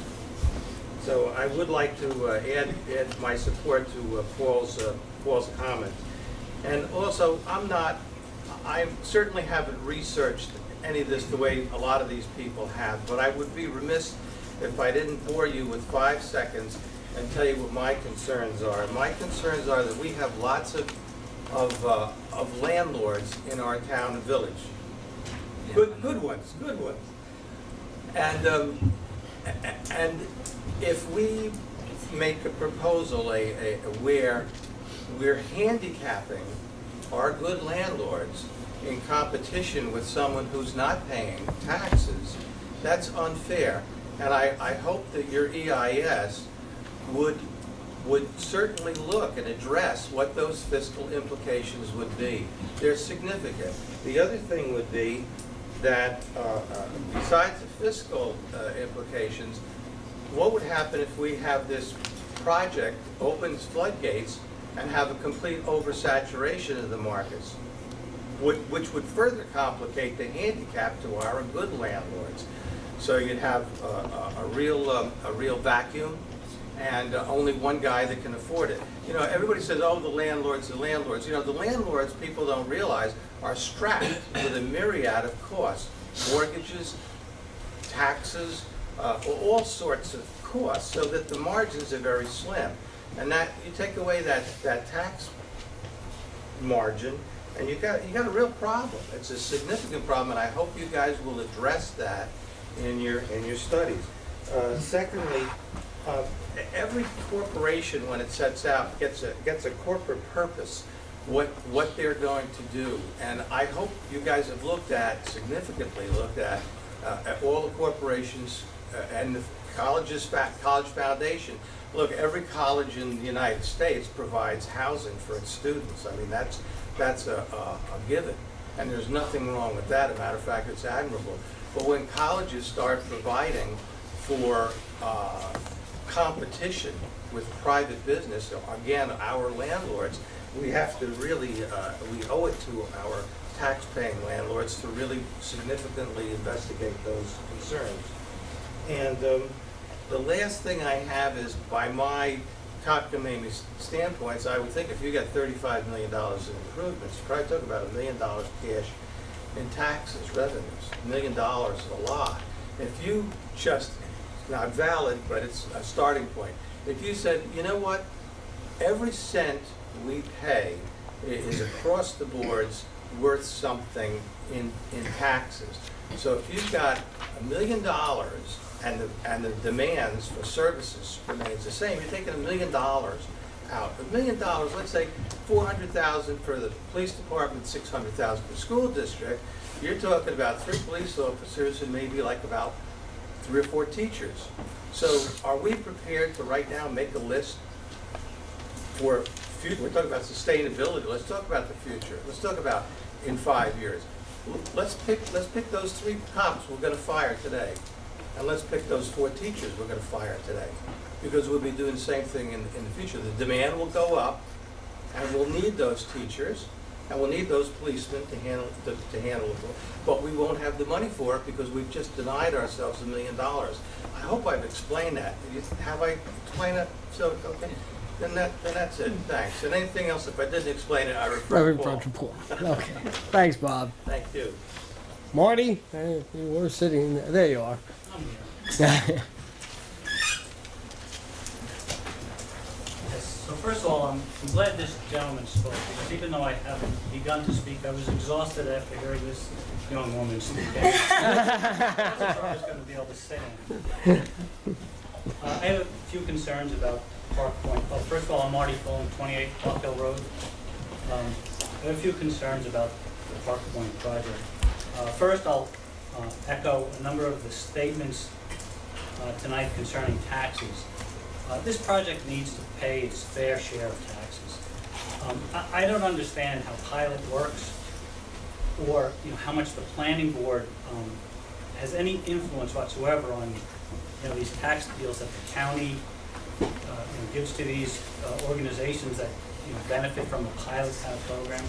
But I'm asking the planning board to do all that it can to ensure that Park Point, if it actually happens, pays its fair share of taxes. The project documents say that the expected student and faculty tenants generally won't add any burden to the school district, the New Paltz School District, and therefore shouldn't have to pay any taxes to support the New Paltz School District.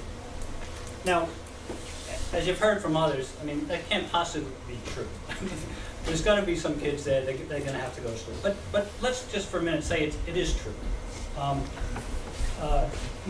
If that's the criteria for paying taxes to support public education, whether you directly benefit from that, then every senior in the community, every childless couple, every empty nester should be lining up to get their waiver on school taxes. That's not how it works. Public education is, a burden, but also a privilege of the public to support. So whatever you can do on the tax front, I think, you need to do that. My second point is really on the sewage treatment plant. I kind of looked at what I could in the documents. This plant is kind of like in my backyard. And one of the things that caught my attention is that the document says that the town has requested that this sewage treatment plant be expandable to really 5 times the size that the project needs. But nowhere in the document does it, do they go into any details? Well, why is the town asking for such an, expansion capability? What I would like to request is, in the spirit of full disclosure, that the town clearly spell out, why are they making such a request? What do they plan to tie into this? Where, what existing or new buildings and structures might get tied into that? I want to know that. It's in my backyard. And the last point I'll make is I'm a stranger to public hearings. This is my really first public hearing, and although I appreciate the opportunity to speak, I must say I'm disappointed that there's no dialogue. There's no live Q&A. There's no online blog or other mechanism where people ask questions and the answers come back. A lot of questions come up here, and do we ever hear answers? I don't know. So my request is more of a general one, not just for this planning session for this project, but generally, find a way to deal with Q&A so that the public can ask questions and get real answers and know where to look to find them. Thank you. Thank you, Marty. I'll touch on that at the conclusion here. Next up is Rebecca Berlin. Brent? My name's Rebecca Berlin. You guys can call me Becca if you want to. I'm a student at SUNY New Paltz. I'm a sophomore. I live in Boughton Hall. There's a pattern that I've noticed that I'm sure many of us have noticed so far at both of these town hearings, and that is that most, if not all, of the people that have been in support of Park Point have really only been talking about how we need housing. And I think that we've all kind of agreed that we do need housing, that transfer students do need housing, that there is kind of a lack of housing. We need housing. So it would be nice to kind of look beyond that, and if we could look at more facts and just more of the other things that are involved in this project besides just the fact that transfer students are upset sometimes when there isn't housing, because we are adults, and if we were to live off campus, you gotta fight to find the place that you're gonna live in. I'm currently looking for a house for next semester, or not next semester, next year to live off campus, and it's really hard because there's competition. So, we definitely need housing, but I also know that when I do move off campus, I'm going to be very involved on campus because I've found clubs that I really love, and I've found issues that are really important to me. And I've also met a lot of students that don't even go to SUNY New Paltz anymore, like Mike, but he's still involved with things that have to do with SUNY New Paltz because it's something that we find is very important. So I would just like to say that even if I was living off campus, I can bring myself to campus if I want to. And so I'd also like to look at these 2004 surveys that a lot of people keep throwing around. I keep hearing about these surveys, and I kind of want to know what the surveys ask. And every time I ask my student representatives if I can see these surveys, I get kind of like a, well, this is the answer. I haven't seen these surveys, but I've been told that they exist, and I trust them when they told me that they exist. And that's not really enough for me. I'd like to see the surveys because surveys do tend to be quite unreliable. I don't think that this 2004 survey can be used in support of the project if all it asked was, do we need more student housing? Because as I've addressed, we do need more student housing, or just more housing in general. So something that this plan is supposed to do is to involve students more on campus. And I'm kind of confused how that would happen because the plan includes their own clubhouse and pool and gym facilities. So why, like if I lived in Park Point the way that it is now, why would I come to campus? I would stay there, and like there wouldn't really be an incentive for me to come to campus if I had all those things literally like a 2-minute walk away compared to like a 20 or 25-minute walk away, or maybe I would drive to campus. I don't know, because if I had a car, well, I wouldn't do that because like CO2 emissions and stuff, but other people would do that. Like I know people that live like literally a 10-minute walk away from campus, and they drive to campus every single day. So like that, it's not going to stop people from driving to campus, and it's definitely going to give people incentives to seclude themselves from coming to campus. Another thing that I have concerns about are the police.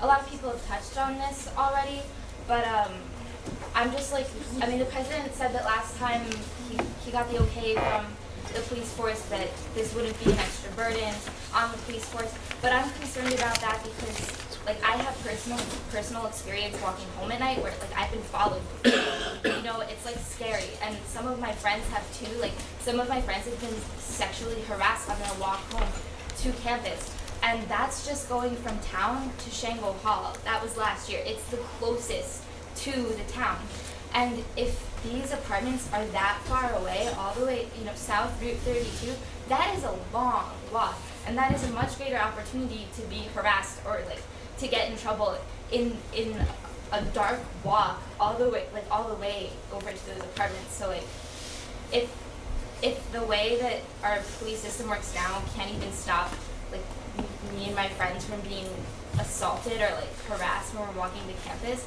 how can it support 700 more people living there? That's definitely something to look into.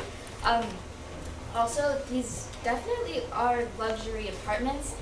People have tried to tell me that they're not luxury apartments, but when I hear 2 people, 2 bathrooms, I definitely think luxury. I mean, I share my bathroom at home with my brother and with my mom and my dad. And, you know, like, we don't need luxury. We don't need one bathroom for every single person, because that is not climate friendly. That is just a waste of the resources that we have. So that's definitely luxury to me. And also on the Wilmerite website, it does mention the word luxury quite a few times. So I would definitely say that these are luxury apartments, you know, pool, gym, clubhouse. I don't really know exactly what that means. They also have a lot of environmental concerns, but those have mostly been addressed. Arsenic, just the idea that we really want to keep up with trying to become climate neutral, because we want these new buildings that we build for people that are going to be living in our community to be something stable, to be something that can last into the future. We'd be building buildings of the past if we built it the way that it is now. We need to look to the future because the world is changing. And we want to be an example to other SUNY schools to say, wow, look at the way they built this new apartment complex for their students. They really care about the environment. They really are green. We say we want to be green. The New Paltz website says that they want to be green, but like, where's the connect? Because I really don't see it. I think that's a huge problem. I mean, this is a whole another story, but the campus website constantly promotes sustainable agriculture club and stuff, but like we do the things that we do on our own. So like, there definitely is a disconnect. Also, let's see. There is definitely a conflict of interest. I would just like to bring up this question. Isn't it a conflict of interest for the town board attorney to also be the land use attorney for Wilmerite, as well as the former and current landowner of the park property and the adjacent property respectively, the same attorney who wrote the town's failed wetlands law while Wilmerite builds on wetland buffer areas? I think that's definitely something to look into. Definitely an important thing to look into. I think that that's basically all that I have to say. And I also want to say, build it right, Wilmerite. Thank you, Rebecca. Emily? Hi, I'm Emily Sullivan. I live in Fountain.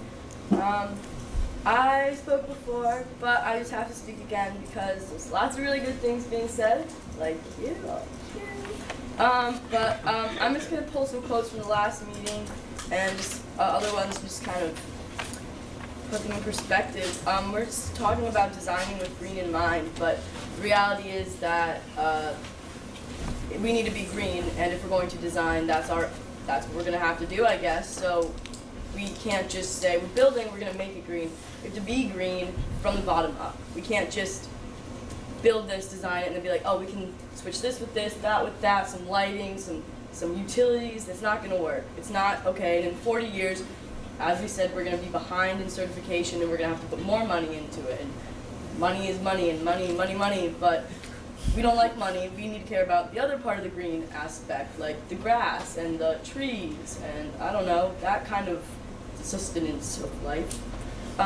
We can't be just environmentally sensitive. We need to be aware that the environment is what supports us. Okay. We're beefing up the entire plan to attract people, but as is mentioned, people are going to flock to these buildings like birds over a piece of bread. Everyone wants this housing. It's a necessity. We could put little shangos everywhere, and people would still be there. They don't need to be apartment styles, but that's what people want. So why don't we just give them apartment styles? We don't need buildings that look like retirement homes. It's not aesthetically appealing. I don't know what you guys are thinking with this landscape architecture. You guys took away all of the shrubbery in front of Fountain, and you can just see cigarette butts and just nothing but deadness. And it's not attractive, and it's not the things that we want to see. And if we're going to be building on such a vast amount of land, we should utilize it for the land, not just for the building space, the development opportunities. We should have gardens like the Sustainable Agriculture's Garden. We should implement programs to actually, put our hands in the dirt and reconnect with that earth. That if we so choose, which there's a lot of us that actually want that opportunity, and even in the building of the buildings, like the actual nailing and timber and moving things to the land, I'm sure there are a lot of people who are interested in construction opportunities, and we're just going to hire people from outside, and we're not going to provide anything. We're just going to develop it, give it, and then push people into it. A lot of people don't want to be pushed into these luxury homes. We're subject to them. We can't do anything about it, and there's a lot of ways that SUNY takes our money that we're already paying and then uses it for some other reason, like when you do the five meal hot dollar plan, the money doesn't roll over. So if you don't spend it, guess where that money goes? It goes to the development projects, and depending on how much money is rolled over, determines what gets built. And I'm gonna personally spend all of my hot dollars to make sure that this does not get developed, and then donate all my extra food, because that's a good thing to do. So I'm finding that there are a lot of issues. Again, with the LEED, bronze it's at least bronze. It's not nothing, but it's definitely not silver. The apartment style with 2 bathrooms. Community. Everyone loves everyone. We all need to be together and share. We don't need to have our own stuff. We need to promote connection. If I have my bathroom, I'm clearly not going to be on that half of the entire room. So there's this entire wall. I'm in a double, and I was once in a triple, and that was just everyone's was everything, and in Shango nonetheless. So there was no room to breathe. So I understand that people like to have space. I have a lot of stuff. I like to have space. But I know that my roommate won't let me cross the line because, nope, can't touch it. And I'm like, wait a minute, this is what's being promoted in here? I can't, walk across my floor just to, pick something up? She's not that bad, but, that's what's going to happen if we don't start realizing that things are going to continue to evolve into a way that we direct them in so many levels. I would like to stress the point that the recreation facilities and the wellness center and the pool, they're redundant. They're awkwardly linked to the school, and I'm not ever gonna go there, which makes sense because I'm not allowed to go there because only Park Point people are allowed to go there. So I don't understand. As Becca said before, if I'm a Park Point resident, I'm not leaving that circle except for class, which I'm going to I'm gonna bike to. But I'm not gonna walk through that windy path. Yeah, you avoided the ditches and the wetlands, and that's great. But there's trees, and people could be creeping in there, and people get paranoid. My roommate can't sleep with the lights off because she's afraid of the dark, and people are gonna be walking through there at night. That's just another little tidbit. Kids grow. You cannot develop a child. They'll go through a development process perhaps, but kids need to grow, and you can't just put them in a place and just expect them to adapt to it. They need to be comfortable where they are, and a lot of the things that people are going through, with anxieties or problems or stress, it's because their environment is not supportive of it. It's where strict, tall, heighted buildings were not supported, and we're feeling this pressure of these white walls and conformity, and it's just not cohesive. It's not easy to just continuously flow and just be a human, I guess, to put it frankly. We're promoting the ideas of the past in this industry and this glorified, put money into it because we can. Why don't we just say, oh, we have this amount of money, let's try to save it. Let's take this itty bit of land and then maybe utilize it the most we can. And I really appreciate these lead efforts for this veiled ignorance, this veiled denial. You can't just say it's not the truth, because there are so many studies, and you can say it's not the truth, but that's just rude. There are more than you on this earth, and you have to understand that we are all interconnected, and everything that exists in one part of the land will somehow affect every other part of the land, and the people around it, and the people who are going to be putting money elsewhere. And it's this entire change that we need to be aware of from the beginning. And this poor design will only be existent for profit. It's not here for the students. It needs to be cohesive to the needs of a student. And it's, number one is not a pool house. There's a athletic and wellness center on campus. It's right there. You know, if you're going to be on campus as frequently as you really are going to be, you're going to want to use it, right? It just makes sense. I mean, in reality, they're not going to want to go that far, but if they're going to be wanting to go on, okay. Emily? Emily? I think I'm done. Thank you. Is there anybody else? I was actually on the list. I missed my spot. John Wilson. John House Wilson. John House. John House. Yes. Okay. Yeah? Go ahead. Great. Hi, I'm John House Wilson, and I'm exhausted. I am actually an Environmental Conservation Board member of the town of New Paltz, and I am not speaking for the board, but I'm speaking as a board member who spent a lot of time going over the DEIS with a fine-tooth comb. I'm also speaking as a fan of urban design and a reformed farmer and a resident of 106 Plains Road, so I'm very close to the site. I'm directly downstream of the site. So I just want to speak to a couple things. Number one, I'm not sure if it's been mentioned, I don't think it has been mentioned, but this is a green field, this is a green site, this is an undeveloped site.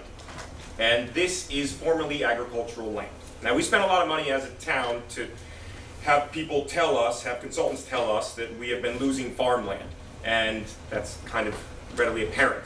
We've been losing, the total productivity of our community has gone down and the total number of acres that's being cultivated. And in that plan that we paid good money for, it said, well, we need to preserve farmland through a number of different mechanisms, which we have not pursued as a town because we are just treading water, attempting to maintain some semblance of civilization here. So this is agricultural land. It is low-grade agricultural land, but it is agricultural land. And if Park Point were to be built, it would no longer or never again be agricultural land unless there was some kind of apocalyptic change in the way physics works. So yes, this is agricultural land, and I would just like to point out as an Environmental Conservation Board member and a farmer and a community member that in of itself is a great value. And it has been told to us by consultants, and we have said it over and over again, that our goal as a community is to preserve agricultural land. Now obviously one of the biggest problems with this site is that it is poisoned, toxic agricultural land, which is also of major concern. Heavy metals, arsenic in the soil. We obviously have some issues that are not easily dealt with. I mean, you can landfill it, you can cover it up, but it's always toxic to a certain extent. And that's one of my main concerns as a community member who lives downstream. I live directly in the watershed, right behind my house, go right down to the rail trail, there's a creek, and that creek drains from the gunks on campus. And it is oftentimes full of large amounts of nutrients and sediment, and you can easily get infected by just touching the water, because that's the way we treat water in New York State and our community. So, problems being, number one, I think this is a major problem, is the idea that the basic remediation techniques for contaminated, poisoned agricultural soil are somehow enough to deal with arsenic-laced, lead-filled soil. They're not. They never have been. I mean, they're very simple remediation techniques. It's spraying to keep dust down and then brushing it under the carpet and covering it up with pavement and other objects. I know from my work in construction and from my work as a farmer that, one, there's no way to guarantee that all the soil that is toxic will be dealt with in a thorough and safe manner. It's not possible. I don't know if you've ever been on a construction site with 2 or 3 subcontractors and dozens of different people moving soil, but there will be exposed dirt, there will be exposed soil, there will be rain, there will be erosion, there will be dust. And that dust and that eroding soil will be potentially toxic and contaminate wetlands and watercourses. I don't know if there's any way that I can be reassured that that soil will be dealt with safely. And I know the DEC probably will stop by maybe once or maybe never during the construction project, but I'm not reassured personally as someone who lives in close vicinity to it. And I would like to point out, second, as a permaculture designer and as a farmer, that the farmland, though of low quality, could be brought back to productivity and could even be organic within a short period of time. Now, obviously, I know the owner doesn't necessarily have an interest in doing that, but it's to say that no land that is not paved is not potentially agricultural land. And that land has every capacity to be productive and to be a part of the community, be an economic benefit to the community, be a food security benefit to the community, and to be a carbon sink, because actually one of the ways you remediate arsenic-based, lead-based soil is by composting, by mulching, by building soil, and by cleaning water in the process. And that's not on the table with this project.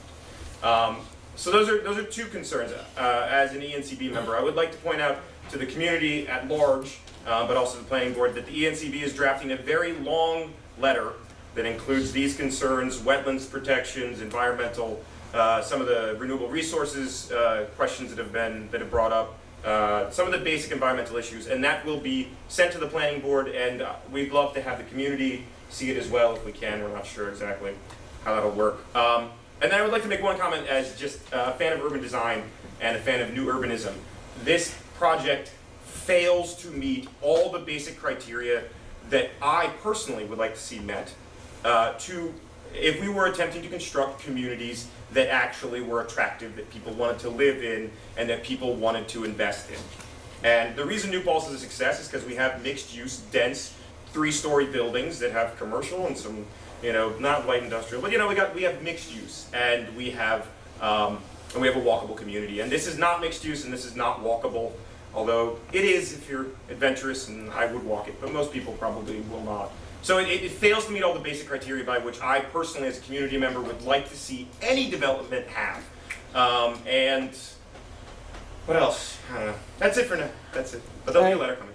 Thank you, John. Yeah. Is there anybody else at the public hearing that would wish to talk and put their name down on the list? Sorry. That's okay. Can I get your name? Yeah, Linda Kinlan. I live on College Avenue. Thanks, Liz. But I just wanted to make a comment. I think that I can see that New Paltz definitely needs more housing. There's a real need for it. But this project, I don't get it. It's sort of the sniff test is bad.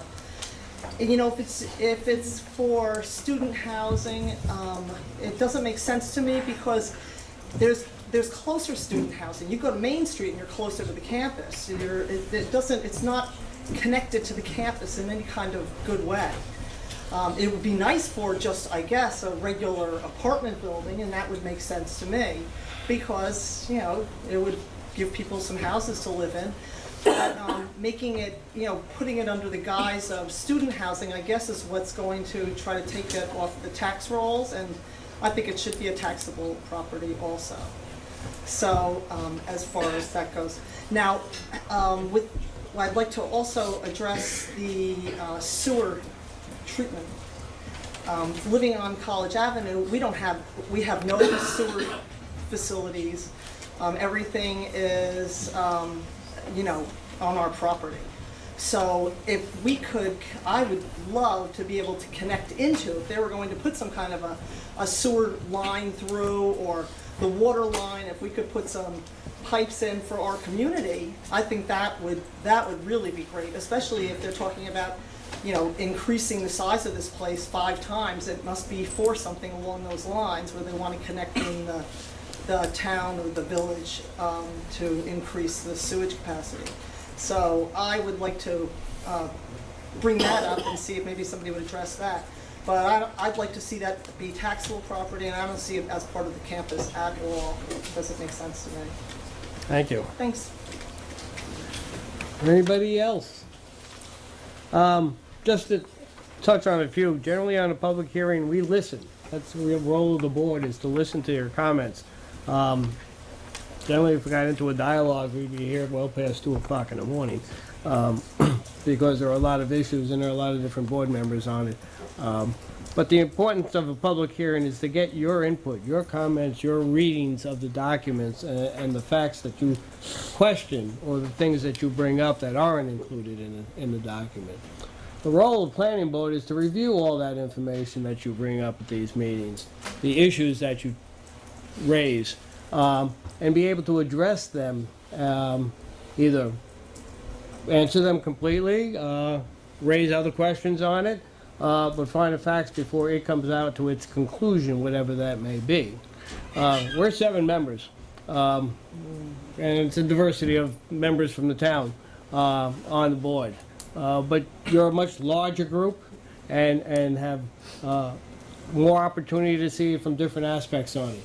So public hearings are a very important aspect of this, and it's our ability to get your input, your work, your volunteerism that keeps going, to come to these meetings, to present these facts, and to give us more input into how we do our analysis and going forward. The board welcomes public comment. Board is more than happy to get written comment, and we have been getting some of them written comments to it. We are taking the transcript of this hearing also, like we did of the first one, and we'll continue to take transcripts of that. We have to read over those transcripts and pull out the information that is necessary for us to complete our work on it. So your words are transcribed forever as part of this whole project. So whatever you said, we will have a copy of. I think there's a noted interest in this, and I would like to continue to keep the public hearing open and go further on it. But I will strongly encourage you to formulate those issues that you raised and submit them to us in writing. It saves weather conditions and spending 2 or 3 hours in this, the pit, as it's well noted for here. But again,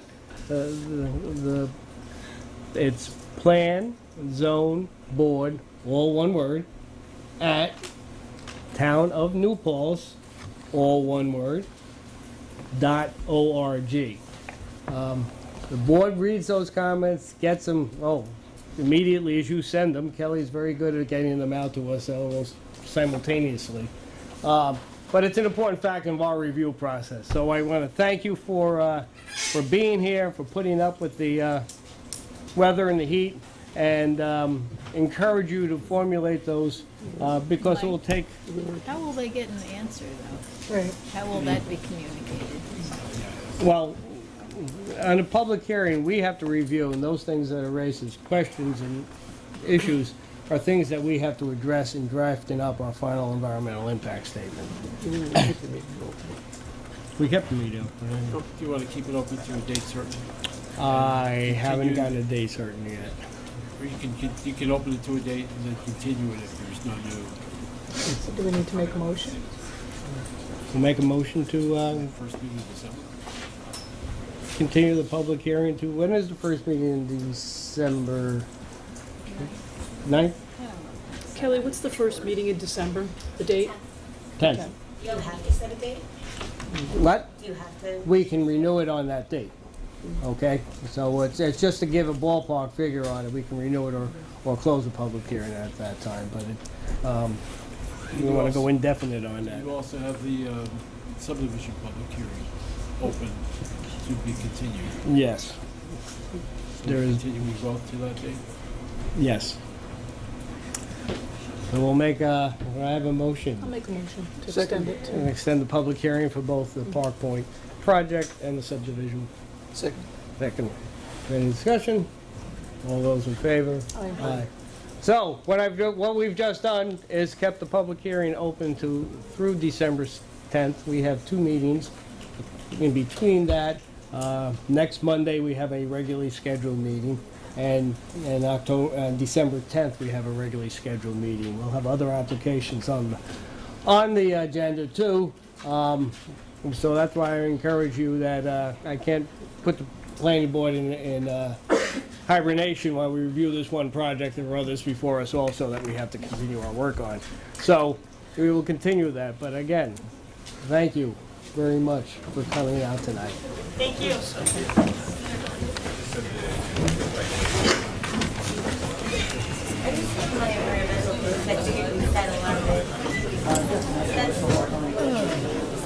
We can give a second comment? Yes. There's only 4 that was coming.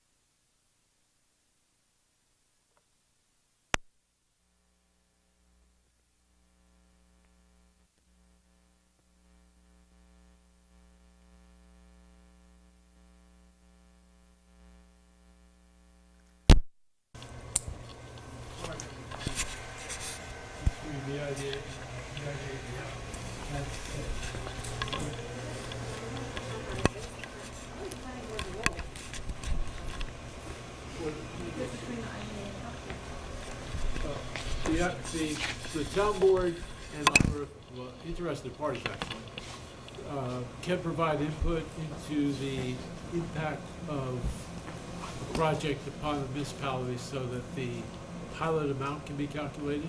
And if this is a dormitory project, for example, the range is, I think, between $450 and $650 per unit per year. And that obviously requires determination by the IDA what the specific number is going to be. And that's based upon information that's provided by the applicant, by the taxing jurisdictions, by the town board, and basically the IS, I think, is going to provide a fair amount of that information because it's going to indicate what the impacts are of the open issues that exist. The question of police protection and things of that nature. So all that, the information is going to be here, but the planning board as well as the town board have opportunities to bring the specifics of that information to the attention of the IDA. And they're supposed to take that into account in making their determinations. George, when you mention this 450 to 650 if a dormitory project, like what are you referring to? There is the uniform tax exemption policy is required by state law. Right. Which you gave me. And that has to follow the process outlined in the state law unless they adopt, there's a terminology for it, but the deviation policy. And if they deviate, they can address things their way, but they have to articulate that policy and follow it. And they recently amended the policy to provide for at least two types of residential project. The IDA has typically been business, commercial, industrial development, hence the name. In this case, they recognize that residential development can further the overall policies, so they have made some changes to the policy to reflect that. Where can you read about that amendment? Because I didn't see that in the information. The amendment should be in the document that I gave you. There's an amendment section, I think, starting at page 9. If not, you may have the original exemption policy, not the amended one, because that was just recently done. George, but I didn't completely hear you. The 450 to 650 per what per year? It's per unit, per year. Now, is a unit a 2-bedroom apartment, a 4-bedroom apartment, a person? It's one of the questions Tim's going to ask. Okay. So that's something we need to know. And this is dollars, right? Yes. Could be REMS, it could be a few other things. And I think from our planning process, when would a decision be made? Just a timeline from them. And I think one of the things we have to know is that before or after, during, pilots usually always occur well after the planning process has been completed, experience-wise. They need an approved project. Yeah. So. Wait, what did you just say? I'm sorry, I was spacing out. usually you are an approved project to institute the pilot. So it can't really be part of the EIS. So we won't know, as everybody asks, what are the numbers at that time. So So who informs the IDA? I mean, the board and the council, George, is that, gives the IDA information besides the applicant and their documentation, but then they're further informed by the board's comments and/or town council comments, Well, correct? the planning board, in the capacity of lead agency, Right. has some role, I think, to play in that. The town board has a role and responsibility because they are the people who actually provide budget for the services. Right. And the fiscal impacts of these things that we're talking about tonight have to come from a reasonably authoritative source. In order for the IDA will consider whatever someone gives it. But as you heard from the range of comment tonight, not everything is equally authoritative. Understood. So if the town board articulates the town's position, the town board can speak for the town as a whole, the IDA has a responsibility to take that into account. So people can have different views about who's providing police protection, but if the town says, we're going to provide this much police protection and a fair share for the cost of that protection is Right. so many dollars, that becomes part of the equation. So from our, or at least what I would see our standpoint is giving input to the town board, making that, because that input would be into our calculations on the impact of the project. Right, well, since we're the lead agency, and it's an application before the board, and then the escrow used for that, I think, this is something I guess I raised and I emailed you today, is that why don't we have an expert reviewing this? We have lots of comments about it, obviously. We're going to be informing, we are the entity, I'm guessing, that has the escrow account. The town board, if they wanted to retain an expert, would they be tapping the escrow account for this project? Or does the planning board have to authorize that, to retain the expert as part of this project?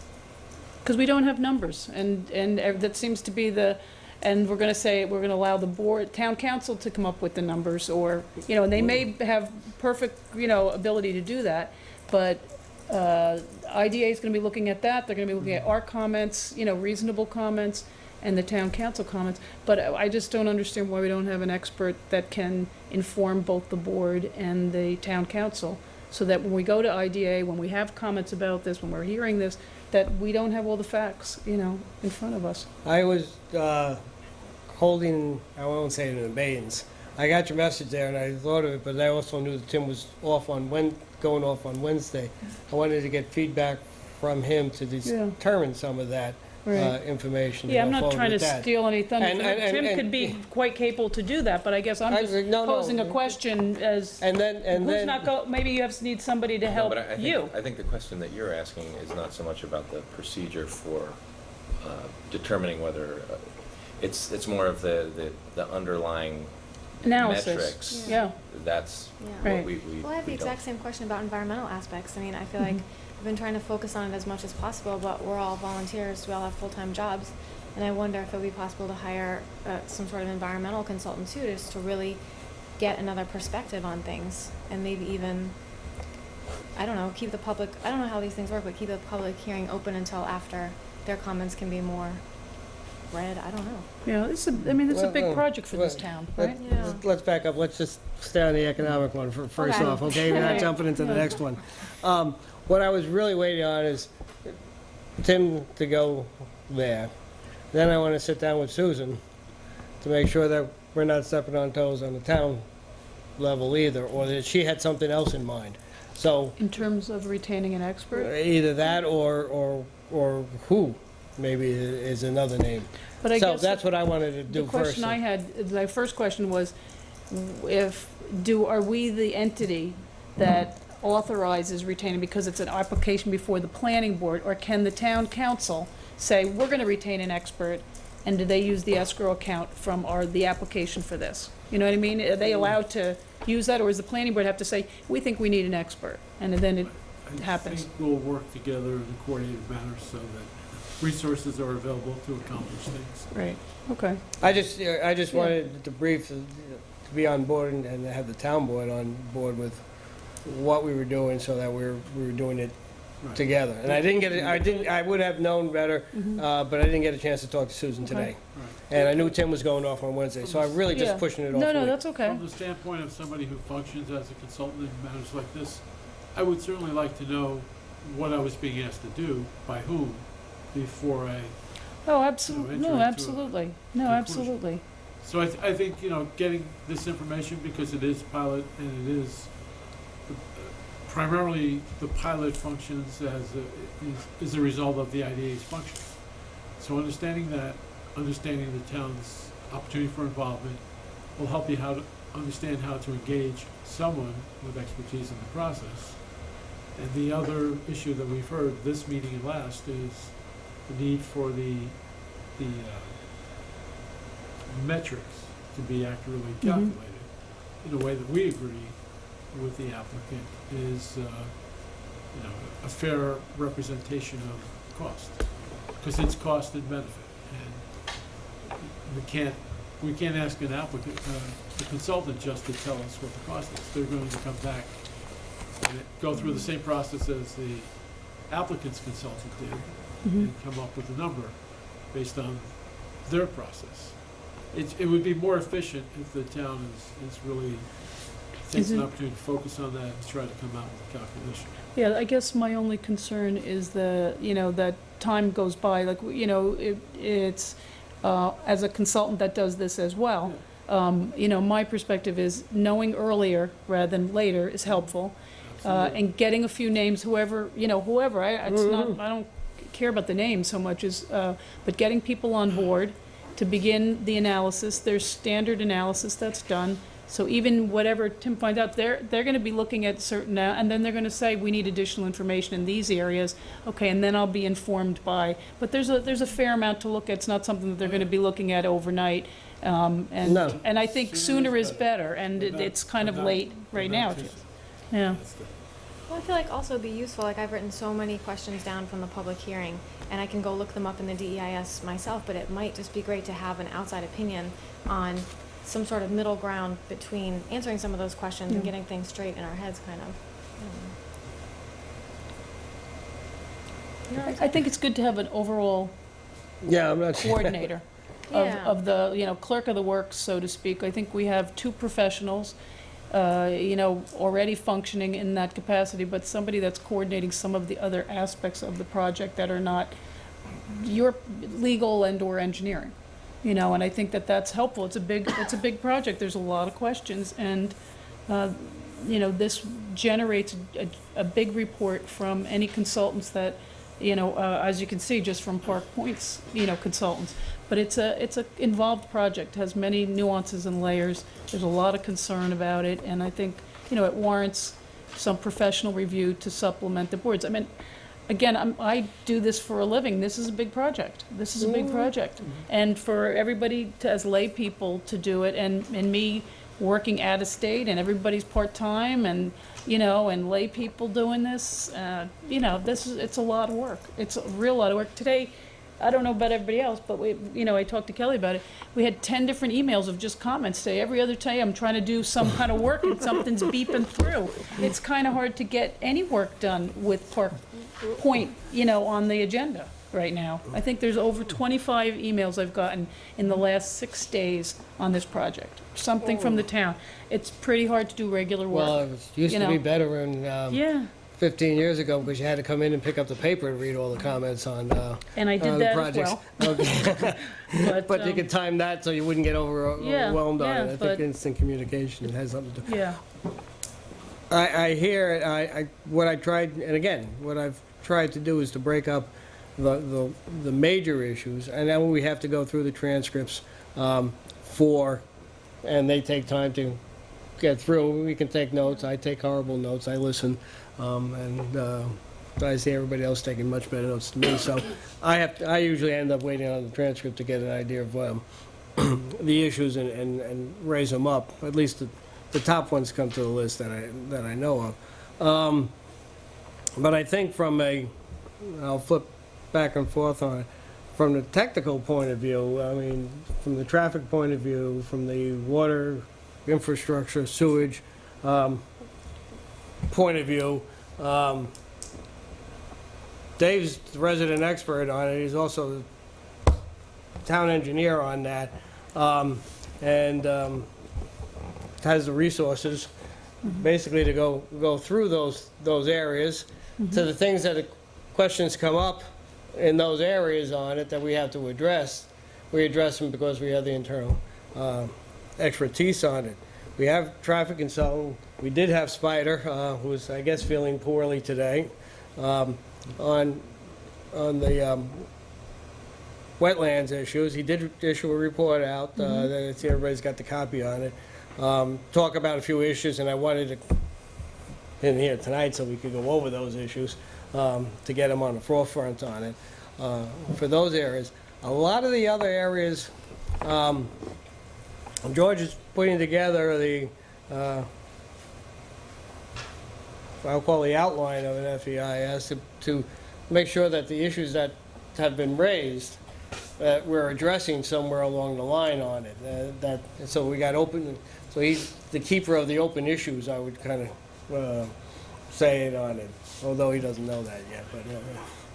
But to that effect, and the idea of sitting down and going over these different areas was the idea of going and drilling down to see what issues we had, to see what has to be addressed still, and see who's going to address them.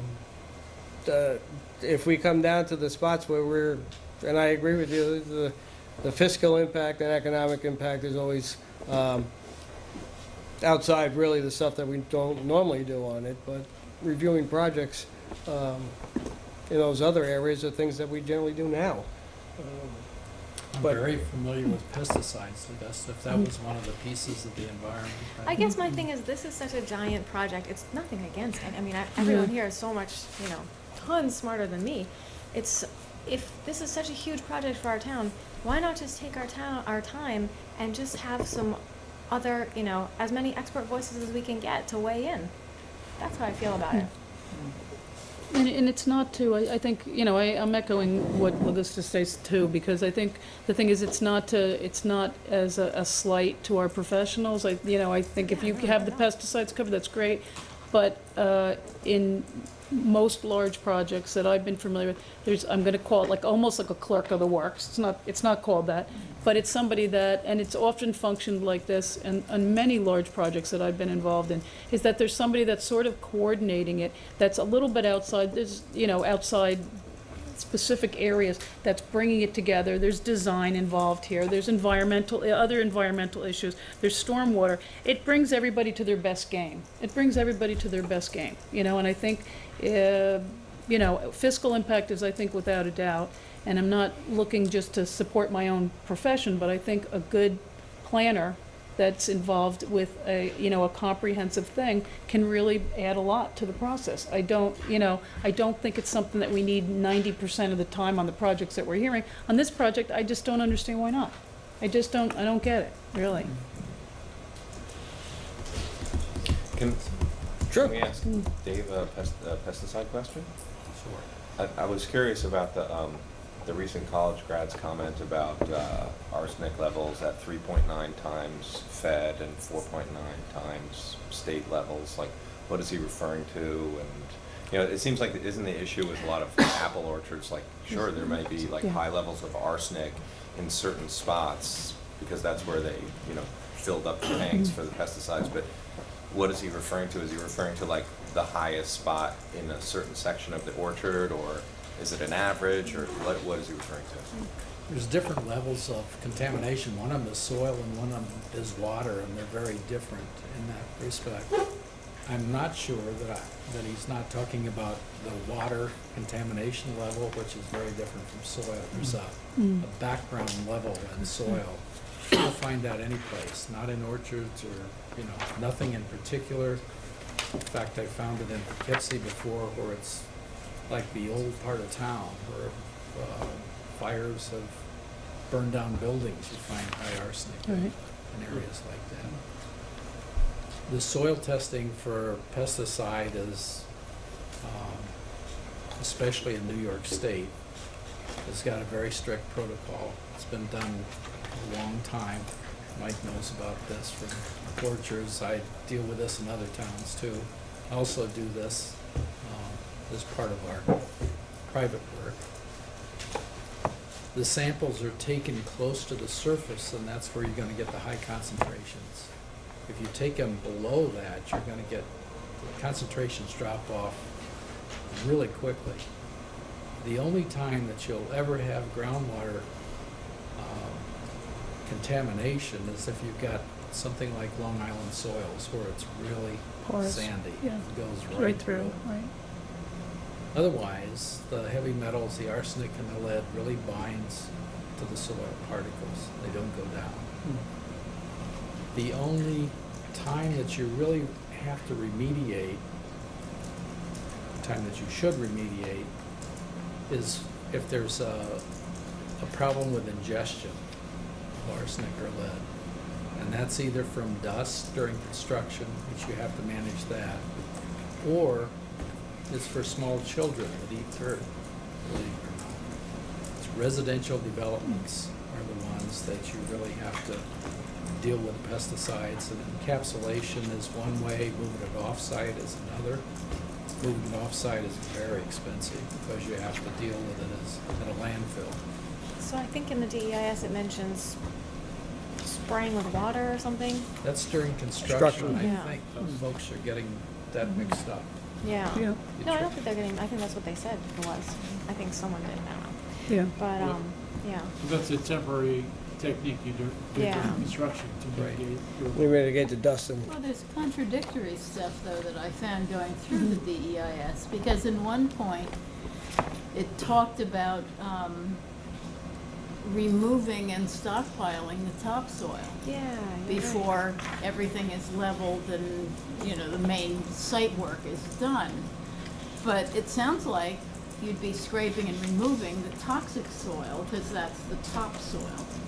So I couldn't figure there was a disjunct between the site prep stuff and what you're doing with the toxic soil. And that needs to be clarified. Is there any topsoil that doesn't have arsenic and lead in it that you can, you know, stockpile and then redistribute where you're gonna have lawns and things? Well, I mean, this is getting into a specific issue. You want us to answer that? Is this a Yeah. question, dialogue, or? Well, that is a question that I have, Yeah. and do you have an answer right now? Yeah. Uh-huh.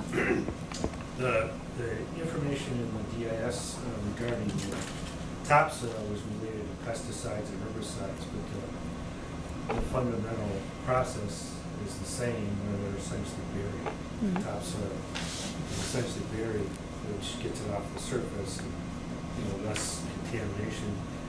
I don't think we had enough testing to know whether or not there's any topsoil on site that isn't contaminated. Mhm. So what we've said basically is if there isn't, we still gotta use topsoil to put over the top, then we have to bring the topsoil in.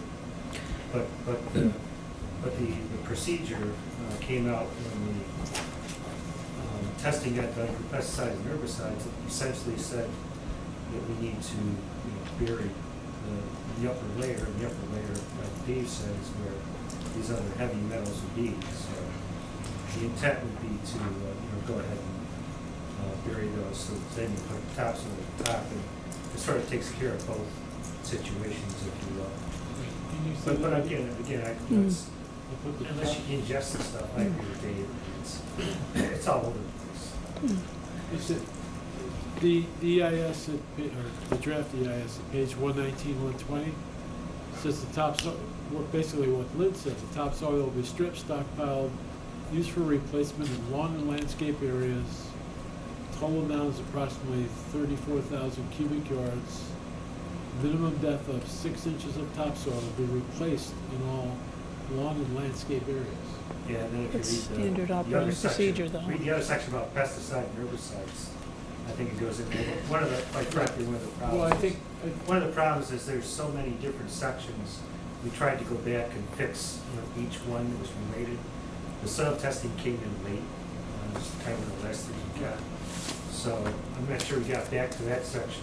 Which is standard operating couldn't procedures. find- You usually, when you're clearing, you clear the site, you're developing a site, yeah. you stockpile the soil, then you put it back later, so, but it doesn't interface with the balance of your document. You're then. saying the But remediation. once we got the soil testing in, Yeah. we realized we couldn't do that, so we had to, that's part of that part of the project, that part of the, DS was amended. It sounds like we gotta amend Yeah. this part of it. So that should be changed. Yeah. Yeah, and again, one of the things, what I was trying to do is really just to hone in on specific areas like that. If we're talking about the open space and recreation or something, we generate questions from that. When Peter would generate questions, we could add questions to it, questions like the topsoil one. And so we would go through that whole section and see if it was, we get our answers complete. And that includes the questions that were raised in the public hearings. And like Dave said, the arsenic was raised in a public hearing. There was a question of dust raised, and then we'd have to go back over those issues about construction in the site. Yeah, Mike. I was just going to say that it may help clarify things if we explain too, and George probably can amplify this, that the EIS process, we have to take all of those comments now that are made all the way through the 10th, and you're going to extend it for a certain comment period or a while. We have to take all those comments, and what I've done in the past, and I think that Doug's outfit has done this too a lot of times, is to group the comments, because you have a tremendous redundancy in a lot of the comments. We know where the big issues are that we have to concentrate on. We have to group them and then answer those questions to your satisfaction. So we have to perform, in my mind, that clerk of the works part of it. Now, I personally think that the experts that you have are more than enough from an environmental standpoint. I worked with all of them. I know all of them, and I don't think that anyone could ever Again, say no that they one's saying aren't they're not thorough, great. or that they're not knowledgeable. Just want to state that. Yeah. No, I'm not saying that you were, but I just, in the balancing analysis that ultimately seeker is with an EIS, it's up to us, it's incumbent on us to group all of those comments, put them together, and then answer those questions to yours and your consultant's satisfaction. So that's, Right, and it, as we go back and keep just saying, I guess, is that as a lay board, it's your job is to do that and to have the proper professionals to evaluate, review. We have some of them. I don't know that we have the whole team there. I can understand reluctance on your part because obviously it's a cost. It's going to be a cost to you guys also. yes, But understood. But I think that becomes we have our representatives then reporting to us and saying, okay, this is correct. And that might work to your advantage. They're absolutely correct. And that they report to us. And, I think we have a reasonable board that could then make decisions and say, great, so. It is a cost, and part of the process is that the applicant, if you will, has a tremendous burden to come in and show by study after study after study what is going on the project, or what at least they say is going on on the project from a scientific point of view and from an ecological point of view. The public has questions that they ask. Many of them are generalized and speculative that we have to address somehow. Understood. And what I don't want to see happen is everything devolve into months and months and months of someone else organizing what we should be Well, no, organizing. let's put it this way. Don't you think it's to both your benefit as well as our benefit potentially to have an expert evaluate this? you know, I think most experts are legitimate experts and they're not just taking their clients. You have those experts. Well, that's, you know, that's our discussion point among our board, but I think you know, just if you don't mind, I think that way, the public gets evaluated. If you came in with all the correct answers, no matter what you do, half the public's not gonna believe you anyway, okay? So now, that's probably true. Okay, so now, to keep it on par, that everybody feels it's an open process, that it wasn't just consultant, you know, Wilmerite consultant driven, this gives everybody, it may give you a better level of assurance, and as long as it keeps moving along, I think that protects everybody. I think it protects, everybody's comfortable with that. Yes, it's your dime, but I think, you know, you may benefit from that more than, you know, than you think at this moment in time. Is, you know, that's I see my your point point. that you don't want things to Yeah. be extended for months and months, but I do too. my point is that I'm gonna live in this town for the rest of my life, and I'm gonna drive past this development for the rest of my life. And I don't want to think that I let down this town by not looking at every little inch because I couldn't devote, you know, I'm a chocolatier, this is the busiest time of my year. I can't devote 40 hours a week to going through a 500-page document with a fine-tooth comb, although I've already devoted hundreds of hours to it. And just because we wouldn't have an outside person who has a fresh set of eyes and is, you know, does this for a living. Yeah. Just seems like I think there's not that many cons. we're close hit to it, it. We're yeah. not there yet, and what I wanted them, again, from the public point of view and questions raised from us, is getting all those questions together and seeing which ones we can answer or we're comfortable with. Then deciding, I know it's later, but I don't want to give a consultant, look at this. I want to tell them what to look at and what to give back to me. I want to be very specific about what it is in the areas on it. And I think, and I agree with Eileen on the first point, is that the more I hear about the pilot, the less I know about the pilot.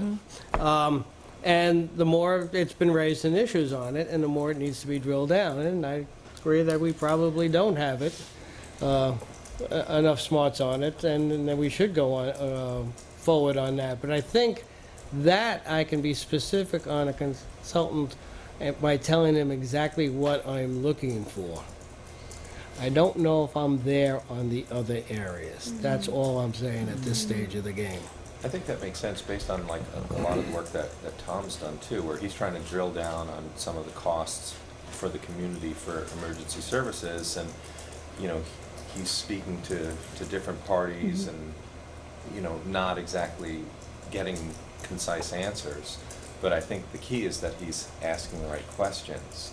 So I think to your point, I think we've kind of at least outlined what the right questions are on that piece, and then maybe we can put it before a consultant who can help us verify the, you know, the information that's been presented in the economic report. So to kind of play off of what Eileen suggested, if we can get an outside consultant to say, yes, that makes sense, or maybe they're looking at it from this angle and that helps us. Right. So, but I think we have, at least in terms of like the cost of the community for emergency services, at least identified some key questions. And that's all part So of, I think we're very close to probably meeting that outside consultant to help us. yeah, I would agree with that. But I think, At least on that piece. right. And that's the intent here was to draw out the questions on the different other areas on it, see what they were, see what the issues are, and see if we have either satisfied that we know what we're doing, or B, that we can get to where we're going to go, or C, that we need somebody else to come in and look at that. Well, let me just, can I give you an example though, Mike? I guess we gave comments probably a month or two ago on even just like some design things, and we're not to the design stage. I know we're doing that, we spoke about that. I guess, George, you had said, we're doing right now the DEIS and some of the design nuances we'll get to at the site planning stage, I think is what you had indicated. But for them going forward, some of these, if there's design changes were going to be made, a lot of the comments that were echoed here, I think I echoed a couple of months ago in terms of the access to the campus, the design of the project, the recreation area, the size of the magnitude of the parking. If that changes their design, that's a cost to them, and that's something that they should know now, rather than wait to a site plan stage, yeah? And I think we have some of those questions already, so at what point do we wanna, do we just hold those questions and then wait till site plan? I don't think that's to anybody's advantage, and so that, so now what do we do? Well, I certainly think you can discuss them, but there may be Might be a pushback on that, and, yeah. Well, also individuals have questions. And Right. concerns that may differ among the board. To give direction to an applicant, it really shouldn't be an individual saying, I want you to deal with this issue or that issue. Right. It needs to be discussed among you first at the Which level is that you what can. we've raised, I guess I've raised this a couple of times, I said, why don't we have a meeting to talk amongst ourselves, so that it's not me and Augusta going and saying, oh, change the whole project, I want it 10 stories and do it in one building. So I guess we sat here and talked about this for the last 2 or 3 meetings, where I said, let's talk amongst ourselves so that we're on board with board, as opposed to, you know what, I think I have a whole different idea on design, and now I'm off on my own. That's not appropriate, I understand that, so, but we're here now in the end of, middle of November, when we talked about this 2 months ago. So when do we actually get there, I guess, George? Is that's, I'm like, Well, when again, do we get there to talk about it, Again, from my standpoint, when we talked about design, and architect, that was one of the sessions we was going to have here with the applicant and going over that. That wasn't site plan, that was before that. It was in the secret process, to draw out the issues that we had on the table, to get it out and have a discussion going on it. That was a segment of one of our projects on it. It wasn't something, that we pushed off. I've tried to, again. I'm not criticizing you at all, Mike. I'm just raising questions because, at this point, it just feels like time's moving on, and I'm just wondering when some of these things went, Let me try to, this doesn't work like an on and off kind of thing. Right. You know that. Yeah. That you have to go through some of these things again and again and Right. say, we don't know about this, we don't know enough about this, we know something about this we don't like, can it be changed? Right. It can't be changed, do we really want to do it that way? I mean, that's, that happens over time. And you can't start from that point, otherwise you would just say, welcome, we're going to vote to approve or deny the application now, and, it doesn't work. But I think to the extent you can prioritize those things and make them, one way you can prioritize them, I think, is by whether or not it does make a significant difference to the design of the application. If the roadway that goes to the campus, for example, Right. Can't go through at that point because of some environmental factor, that changes the whole project. That Right. has to be dealt with now. But if it's a question of, do we want it to line up this way? Do we want it to intersect at this point over here? Or go around this building? Or do we want some plantings at the entrance? That's design stuff that takes, it comes later in the process. So I think there's nothing wrong with raising an issue and saying, we need to put this somewhere on the priority scale. And if the board agrees this is a fundamental design issue that has to be determined and addressed, and we need something to do that should take priority, and it should be done as soon as possible. But the next level down is not whether we're gonna do it, but how we're gonna do it. Right. And that's the one that, you can certainly talk about it as things go on, and I think the chairman can say, okay, that's an issue, we'll put it on this, we can talk about it now if we have time, we can talk about it next month, or, I think Mike can give you a sense of when it's gonna be handled, and if the board has got objections to the way that stuff is being done, the board needs to bring, address it. Right. But overall, I think you're gonna go through this process and take care of the big things first, and to the extent that has to be addressed, it's relevant to the EIS because you have an EIS on an action. And if that action is changing in fundamental ways, like that access point onto the campus isn't being used, and now the traffic's all gonna come out on 32, changes everything. Right. So that's the fundamental choice point you make with each thing, is does it have to be addressed now, part. And I think basically it comes down to, is it a whether? You know, are we doing this or are we going to do it a different way? Oh, And if we whether get or beyond not, that- okay, yeah. If it's not that kind of issue, it, you know, it needs to sort out where it's gonna, it'll probably fall out into a natural place, somewhere where you're talking about landscaping or the intersection design, and you'll deal with it, and it'll be resolved in site plan. It may be addressed now, it'll be resolved in site plan and in your secret determination. The intent that I was going through, to give you an example of what I envisioned for tonight, and it's getting late and we're getting brain dead here, if not already there, Yeah. is that after the conclusion of the hearing, we'd sit down and talk about the issues of open space and recreation, and Spider had issued a report, and I'd have Spider here, we'd go over Right. those things and see how they fit into the master plan, where he was and what he was talking about, and did it impact any of the designs, because we talked about a number of things. Peter had some comments on it, and we talked about the wetlands, and I thought we would, with the three of them, drive to conclusion about, do we have legitimate wetlands? Are they located in the right spots? Do we have the right buffers around them? Are there any other issues that we have to address within the scope of wetlands? Not a lot of people have brought up the issue of wetlands in the public hearing at all, but... Well, there's so many, there's just, I think there's just so many, like I guess Yeah. George was saying, there's so many different levels and different things that... But we Yeah. could then take that and Prioritizing say, that. okay, this is how we're addressing that. We think we've gotten the answers, or questions raised like Lynn raised about, you know, stockpiling topsoil. Those are the kind of questions I would think we get up, we drill through it, drill down to it till we get to a comfortable level and say that we've got 90% of that and we're satisfied with what the results. We have our consultant on board, and we looked at the plans, and we looked at his report, we discussed each one of the sites, each one of the buffers, and we can put that over here. We were going to touch, if we had time again, and we had put some infrastructure down on it about Right. water and sewer, and I think there are major issues to talk about water and sewer, and hopefully next week we can do that. Short-term meeting probably before or something, if Dave's available, to get those issues out on the table, to address them in black and white rather than rattling back and forth on phone calls and conversation.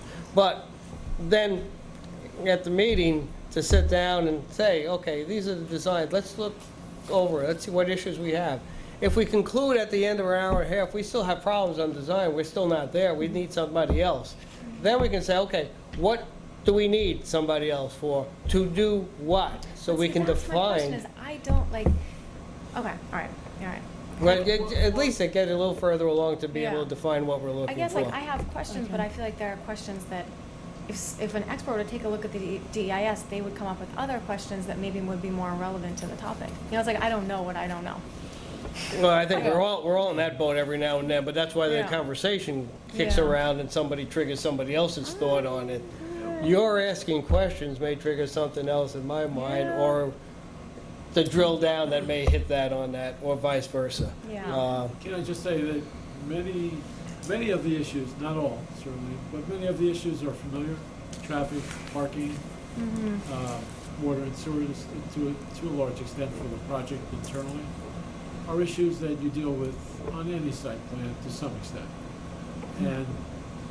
And that point about not knowing what you don't know is really important, but knowing that you've been doing something for a period of time helps you focus on, this is the standard stuff, and then this is the stuff I don't know. And hopefully the standard stuff is more like this, and the stuff you don't know is more like that. But that's where you really do want to focus on trying to look at it and see if there are things that don't make sense, or, you know, that are... That's what I'm doing.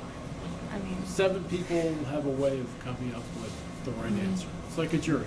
Maybe it should be... But 12 it's an open forum, so there isn't a stupid question.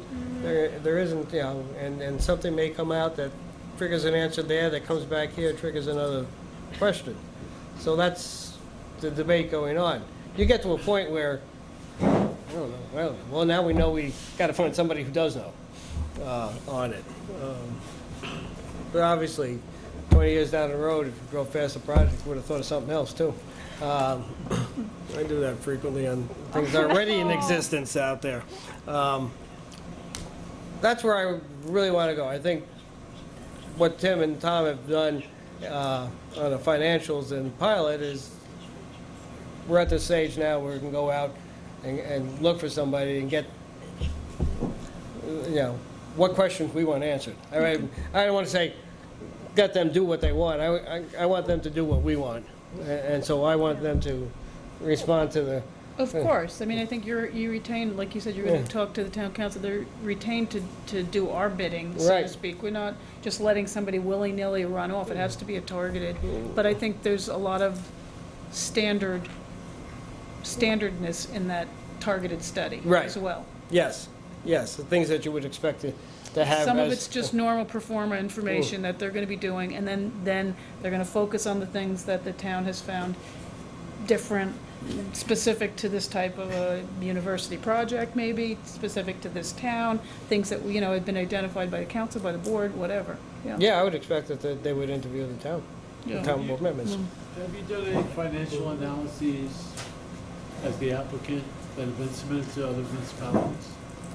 Any municipalities? Like any of the other projects that you've done at Syracuse or Rochester? Can I ask a couple questions here? Sure. It's great discussion. Just to remind you of a couple things, and I'm not trying to be adversary here, please realize. I'll throw something at you, that's okay. Not too much, well, a little bit, just a tiny bit. But first of all, if the project was built on the campus, like many people said, you'd have zero tax base, zero taxes coming from it. The town of New Paltz has no infrastructure, sewer, water infrastructure for us. We are trying to do a project that is economically feasible, period. When the IDA process is a public process, it's not behind closed doors, it happens in the open, and all these factors about who gets what money and what percentages and what the pilot is and all that kind of stuff is all public knowledge, and it occurs in a very open forum, and the decisions are made based on the input of everybody. And quite frankly, part of the decision is going to be the fact that there's no infrastructure for us. So therefore, maybe the pilot would be, from the standpoint of taxes for fire departments and things like that, would be higher or less of a pilot, more money under some circumstances other than others. So it is truly a negotiation process with all these things. And of course, you're balancing that against the economic pluses for the community. That's what the pilot program is. It says, okay, if we give you a tax break, what are the positives that we're going to get from the community for this, whether it's employment or whatever the case may be. So it's a really open process. It occurs. It usually doesn't occur until seeker is satisfied too. I mean, that's the other catch-22 on this whole. Well, I know that's why I asked raise that That's some of the issue. issue that you've obviously heard me speak about several times, that's the frustrating point as well, is that we need to have seeker complete before we can make any application. I understand the concerns of trying to address all the services, and we've done our work based upon what is available to us from the local resources that we have reached out to, also based upon some of our previous experience elsewhere. And we are absolutely open to opening this process up even more to clarify some of the assumptions that we use. Have reached out to Tom and others to say, please, let's get collectively on the call to whether it's economic impact or pilot or design issues or soil or environmental issues. I think we've said all along that we're here to discuss these things, and we continue to try to keep that dialogue open. And it's our understanding that there are certain consultants involved on your behalf, but there are also certain people on the board to address these things, and you guys have organized them, there's groups to address certain issues, and we just, we're ready to have the conversations. And I think the questions need to be asked. I've got a list of questions that you guys seem to be formulating, but we haven't had a discussion about design. I want to sit down and talk about design on so many levels, from site to access to building to materials to whatever it is. We've spent a lot of time and a lot of money already establishing this 500-page document. And yes, it's overwhelming. Believe me, we've been working on it. We've paid a lot of consultants to develop that document. So, the idea of us providing this document with all, what we assume are all agreeably experts in their fields, and we provide their expertise and their qualifications as experts to provide the data, should be, have the respect that, yeah, they're experts. And so let's work through the numbers, let's work through the assumptions that they're using. I think we're doing that, we're refining some of the assumptions, and I think this open dialogue is important, but we gotta get this started. We can't just all of a sudden say, all right, we've got all this, but it's a lot, and we need to bring in some more people. I think we want to feel like we've got an opportunity to talk through some of these questions, because we really don't feel like we've had an opportunity to have really one working session here in months. This was submitted, I don't know when. The whole process started in April 2010. So, we've been available and willing to sit down and talk, and I think that's what we need to do, is sit down and work through some of these issues, whether it's on a conference call or it's us down here during these meetings or outside of these meetings. We're more than willing to do that. I just feel like we haven't had the opportunity to actually sit through one of these sections and go through it with our experts. He's an expert. He's an expert. We brought experts here last week from an economic standpoint. We didn't answer probably half of the questions that were presented, that are issues. But they're here. We're paying for them. And so we haven't really gone through the expert responses to some of your original questions. So I feel like talking about bringing in more people to look at this thing, it's going to take somebody months, a brand new person coming here to take months to go through this document, which we're under the assumption that we've all been working towards for the last several months after it was actually accepted. But it's truly been an open process since we started scoping, which is over a year and a half ago, almost 2 years ago now, when we did the initial scoping document, which was an open public hearing process, and this happens to be one of the largest, scoping projects ever. And we all joke about it, now, but it truly is. But it's formulated, delivered one of the largest DEISs some of our consultants have ever even seen. So it's a lot of work to be done, and we feel like we haven't even had a chance to. And here we are sitting here. We haven't had the guy who's the expert on wetlands has been working with Spider Barber for the last 3 years.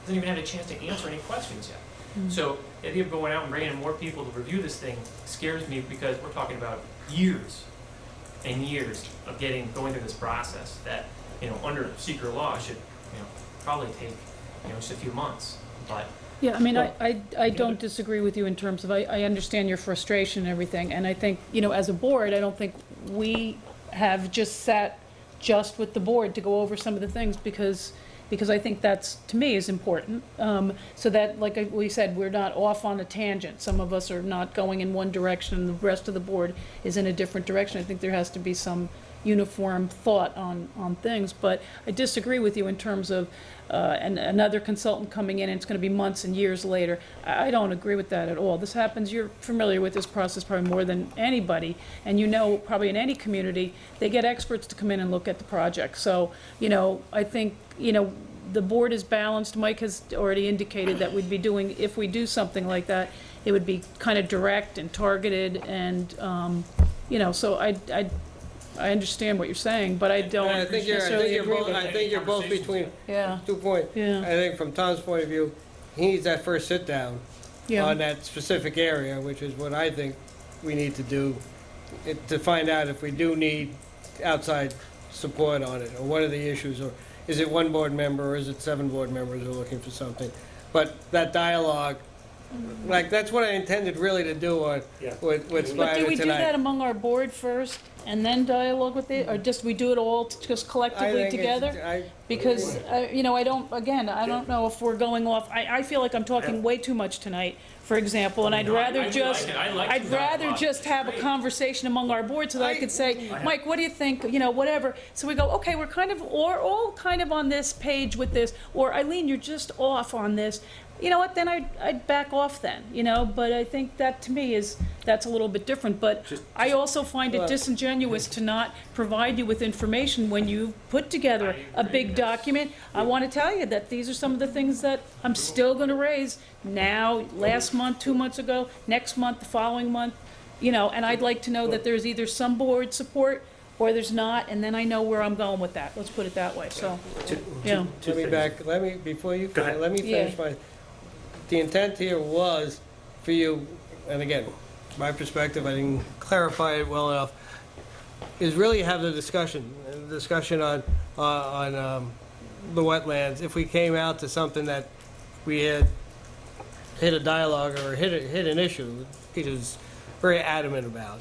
I would then take, from a facilitator point of view, hold the board and see where we should be going on this one, and see if we all like Peter today or don't like Peter today. I'm just picking on you, okay? But anyhow, again, from your point of view, is that a major issue for us, or what is the other board? And poll that, and then, again, all I would do is facilitate, let the dialogue continue between them, and then we'll find out if we're gonna hang on that issue or we're gonna move off that issue. But I really felt that we had to get the big issues on the table and the discussion going back and forth on what's really out there, what are the issues that we got, what are the questions we got on it, and just put them out and just rattle them down and see what we got at the end. And if we hit a snag and we were, pick up a chair and throw it at somebody, we stop and take a break. If we want to go caucus in a room, because, we have strong and we just wanted to talk about, we could do that too, but. Can we? Under open meeting law? Hey, what's happening? Well, I would ask them kindly if they would want to step out and get a smoke. But we could notice a meeting, right? You'd notice a meeting and just have it Two then. more quick Yeah. things, if I may. Okay. Yes.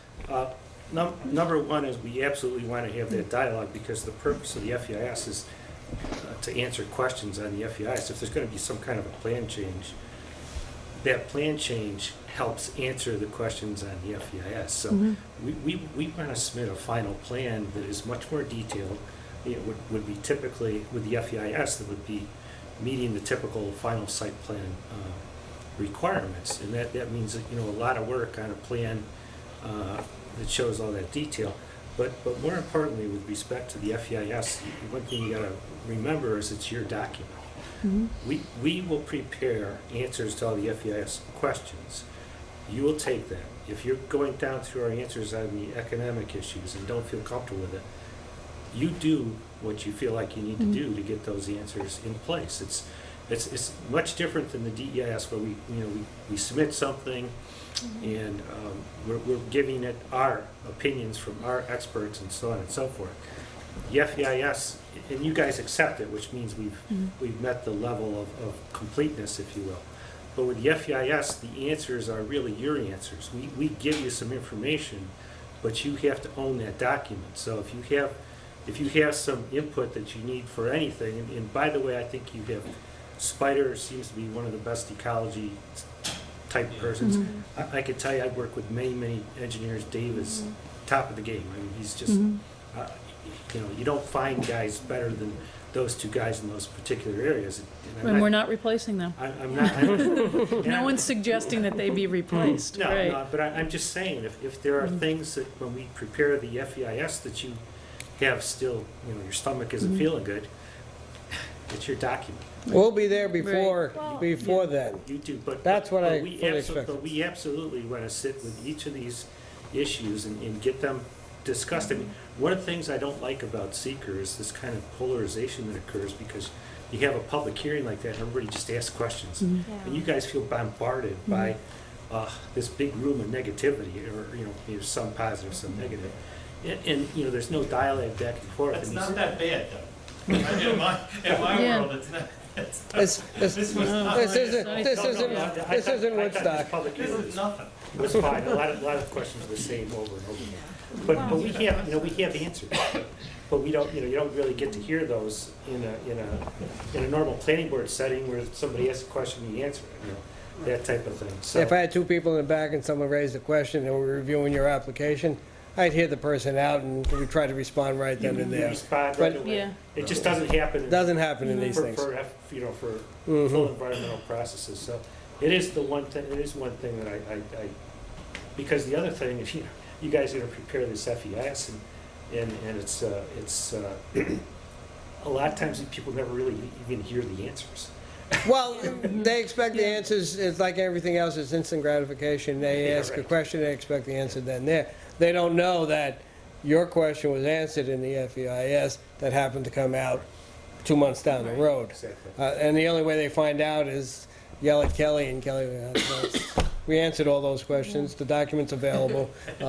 posted on some exotic website. We didn't even clarify to get Joe off the hook tonight. I know. I just felt it was one of those spirals that we'd never get out of, and then Can I say one? send our condolences to him, but then he was mentioned in vain. Can I say a closing statement, not to go on and on about consultants, but as to your point, and I'm not saying this all to be adversarial, but I think you're absolutely right that the DEIS is filled with reports and everything from tons and tons of your consultants. That's absolutely right, and that's wonderful, and I'm not saying they're not amazing consultants in every way, but they are yours, and we have Spider, we have Dave, who are amazing, and it seems to me, what is the harm in having a couple more when, again, there are so many consultants who've been hired to prepare this report. Why not a couple to look at it?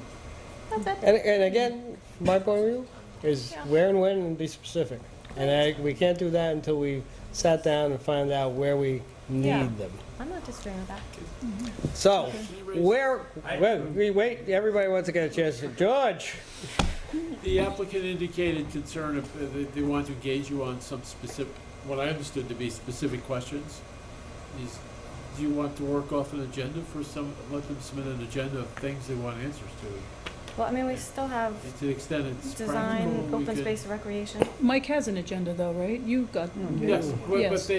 they're expressing some frustration Oh. because Of they have course. an agenda of items they want to engage us on. We'll stay here as long as you. We could do the 4-week meeting next to it. I think, but ultimately, what we're asking is that we can be available, whether it's an individual conversation with Eileen or anyone else with specific questions. I don't think there's anything that prohibits us from answering questions directly, whether it's on a conference call or a list of questions, in email format, that we can at least provide you our response that you then can collectively review together. Anything that we can do on our end to help the process, we are, again, completely available. Just remember, email is discoverable in litigation. Never say anything I would not want a judge to read aloud from the bench. Pardon Email is discoverable I in litigation. never would send something out like that. It has, rare occasions happened by other people. You're not looking at me. No. Do I- do you- Yes, do you that's it. have I mean, Let's give it a phone calls. well, to right. the extent that you Facts send only. it, Facts again, only.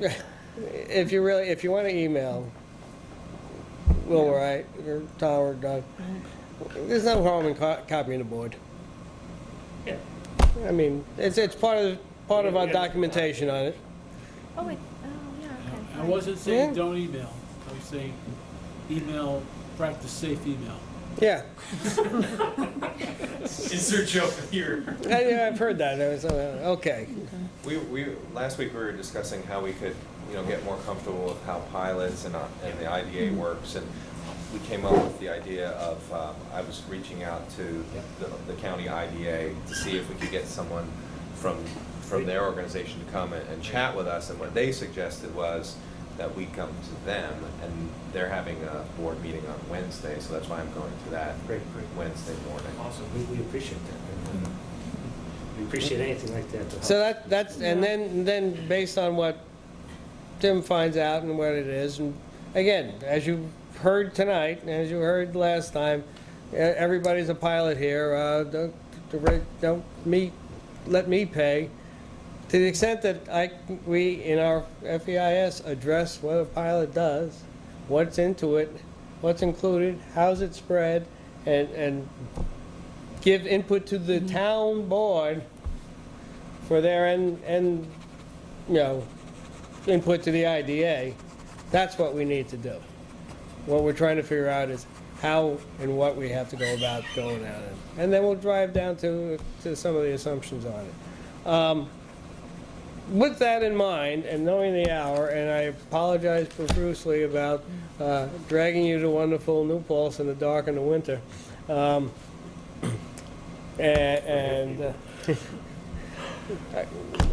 It's not could winter I- yet. Could I say that maybe there's some priorities here on what we ought to be putting right up front? Some of the other stuff is certainly necessary, but it's more the details. I was working on people's schedules, that's what I was trying to get down to them, but go ahead. We were talking about design and layout, and I know Eileen was interested in that, and that's something that's really important to these folks. They're trying to put together site plans, and they really can't do that if they're going to rearrange buildings or parking lots or whatever. That's one of the big ones, I think, It's would been be. dictated by Spider Harbor a lot. A lot of the work that we've been doing for the last 2 years has dictated a lot of that site layout. By environmental, understood, Yeah, understand, environmental. yep, And what understood. the board expressed to us was Yep. important, preserving the woods, things. All right, let him finish, all right. But Eileen, I think you expressed some comments. You thought the orientations could be better and some other things. And I'm just wondering if that's something that we ought to push up on the meetings, because that really is important to them continuing with the process while this DEIS continues.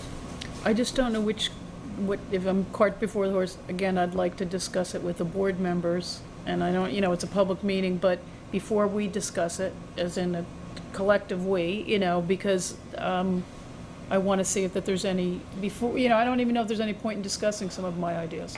Let's put it that way. Are you that radical? Or? No, but I just think there may be no tolerance for some of them. So, then there's no point in bringing it up. I don't know, so. Maybe we should get that one. Yeah. As the board meeting.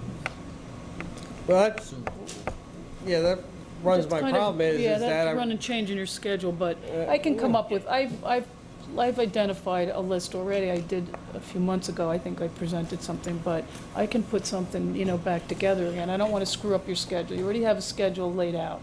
And Augusta and I are going to be working on, we need to meet and discuss some of these things because we haven't gotten together to meet. We've talked about it and just over buying chocolate have we chatted. So it just doesn't, it's not a productive meeting when I'm eating chocolate at her shop, so. But, yeah, understood. Yep. Well, I'm running out of dates and times and places and things. I've packed up November pretty well. Yeah. With 3 in a row. We have a regular town planning board meeting Yeah. next Monday. We have a couple of projects on the agenda to go through. So is there any way that maybe that meeting we could just discuss amongst ourselves and then come back together with everyone on like 3rd or something? Well, okay. What I was going to get Since we meet every into. single week now, I don't know. Yeah, I know, right? That's the other issue I was going to bring up eventually is December meetings. Historically, when there was nothing on the agenda, we generally met once in December, and that usually shows up in our calendar as only one meeting in December. I have to get a feeling of the board of do we want to meet more often? Are we available more often? Or how many other times do we want to meet in December? Knowing full well it's a pretty busy month for everybody in all aspects on it. Our regular meeting is the second Monday of the month, which is the 10th. So that means there's a December 3rd, which is the first Monday of the month. We could have a meeting with the applicant to go over. We could meet as a board at 7 and have the applicant come in at 8. There you go. On what date was that? That would be the 3rd. 3rd. I have to, I don't, I know. not to 100%. I have Mondays, I'm in another town. Yeah, generally, you're the. Yeah, but I might be able to do that day, I have to say. December 3rd. It's the first Monday, okay. I might be okay on that day. And we could meet as a board on the design internally in beginning, just as a board, and invite the applicant in, 8 o'clock. Yeah, and, yeah, whether or not we discuss design that night or hold that for the next one, because we're kind of, let me cogitate, maybe we'll just figure that out. Well, I want to make sure, I got to make You want to make sure sure the right professionals I got the here? right professionals Yeah, down there. Gotcha. I would count on, and then we got to find if we get the pit. Yeah. There's not a yoga class going on. Sorry about that. Okay. Okay. And not a Christmas Is that- party, right? When's the Christmas party? Put that That's not- together by then? Okay. Same day as our planning board meeting. Is it? Yeah, 10. 10th? Come early and have 6 a- here and starting again at 7. Okay. All right, we'll try, we'll shoot, I'll let you know on the 3rd, but that's a possibility, Michael. All right. What I'll try to do is let's try to meet with the applicant on the 3rd. What I will, well, we're gonna see you on the 26th anyway. What I will try to do is get some topics that we can handle. Probably won't be doing design until the 3rd. So it's, we're already meeting here. Michael, that's a special meeting. Maybe a little bit, maybe a little bit time here. Nobody's And telling then you. we'll do another time somewhere in here, you know. we'll I have, figure it well, out. Maybe first thing is first, I gotta find out if I got a place to have it. Yeah, Friday'd be good too. Maybe the yoga class is over and no, whatever. So we'll meet the 26th, the 3rd, and the 10th. We will try to get sufficient topics. 6 weeks in a row. Hmm? Do you appreciate it? Well, Yeah, next week. That's a lot of work. Appreciate it. but again, tonight would have been, You're such a taskmaster, driving us. We love it. it just wanders. Otherwise, unless you bring it to Oh, you're conclusion, good, you're good, Mike. it just kind of, and I want to, you know, it may be, can we, have to do with health and well-being of Spider, but we'll probably shoot for that, wetlands. I think it's a On the 3rd, Michael? 26th you're coming here. Well, okay, you didn't know if you wanted to do the, Other that's your applications. regular meeting next week. Yeah. Okay. What we'll try to do is have you guys up first from 7 to 8:30, and then go into my regular meeting, so. And you are gonna accept comments then, too. Yeah, I gotta figure out when I'm gonna squeeze them in. They may be up first, and we'll just see how many will show up. I know. But we gotta wear them out sooner or later, right? The same people? Is there any way of posting the existing public comments so that maybe people could say, oh, somebody already talked about that? No. 23, No? number 27, Yeah. 27. I agree. That would never stop. Okay. Some people shine when the camera's pointed on them. Yeah, yeah. And I mean, the two girls over here gave actually the same speech they gave last time too. Sat in the same spot, gave the same speech. So Except it was longer. yeah, she's getting better at it. It was a little bit longer on that, page wise, and she was the first one I was trying to shut up. So What am I producing? yeah, I think the 26th, knowing the time limits on it, let's just tackle the wetlands and the open space, and just and So what do Spider. you mean by open space? Again, I wanted to find comfortable with the wetland. Then I wanted to find, because we have the issues, and Peter's brought up the issues of the remaining open space on the property. How do In the we back, preserve yeah. it Right. in kind for I have forever? one. Got it already. And what steps can we take, and what are the things? Because we're going to have to address that in the FEIS. Yeah. Infrastructure. Yeah, no. Yeah. Same time. It's an excerpt. Third. Yeah, well, no, well, Peter, you handed something you were else talking out? about a call on this the same thing? the 27th. I didn't find here in this. No, I know.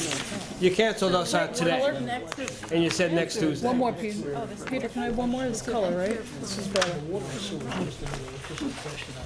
No, this is an excerpt. Oh, yeah. Oh, okay. Peter did cut and paste, trim on one.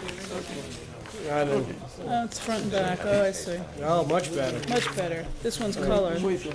I couldn't fit the last page. But Okay. anyhow, Let's get out. so, 26th.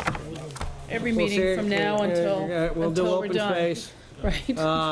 wetlands, and try to brush through that. Really with the intent of December 3rd, of sitting down and really We'll do talking some about other design. And Dave, I'm That'd be going to good. talk to you. Foundation, understanding what they've done together, it'll be a good foundation for the design. To start. Yeah, right, yeah, now, yeah. Absolutely. knowing your limitations on the site, then Yeah. that's what it gets into. Yeah.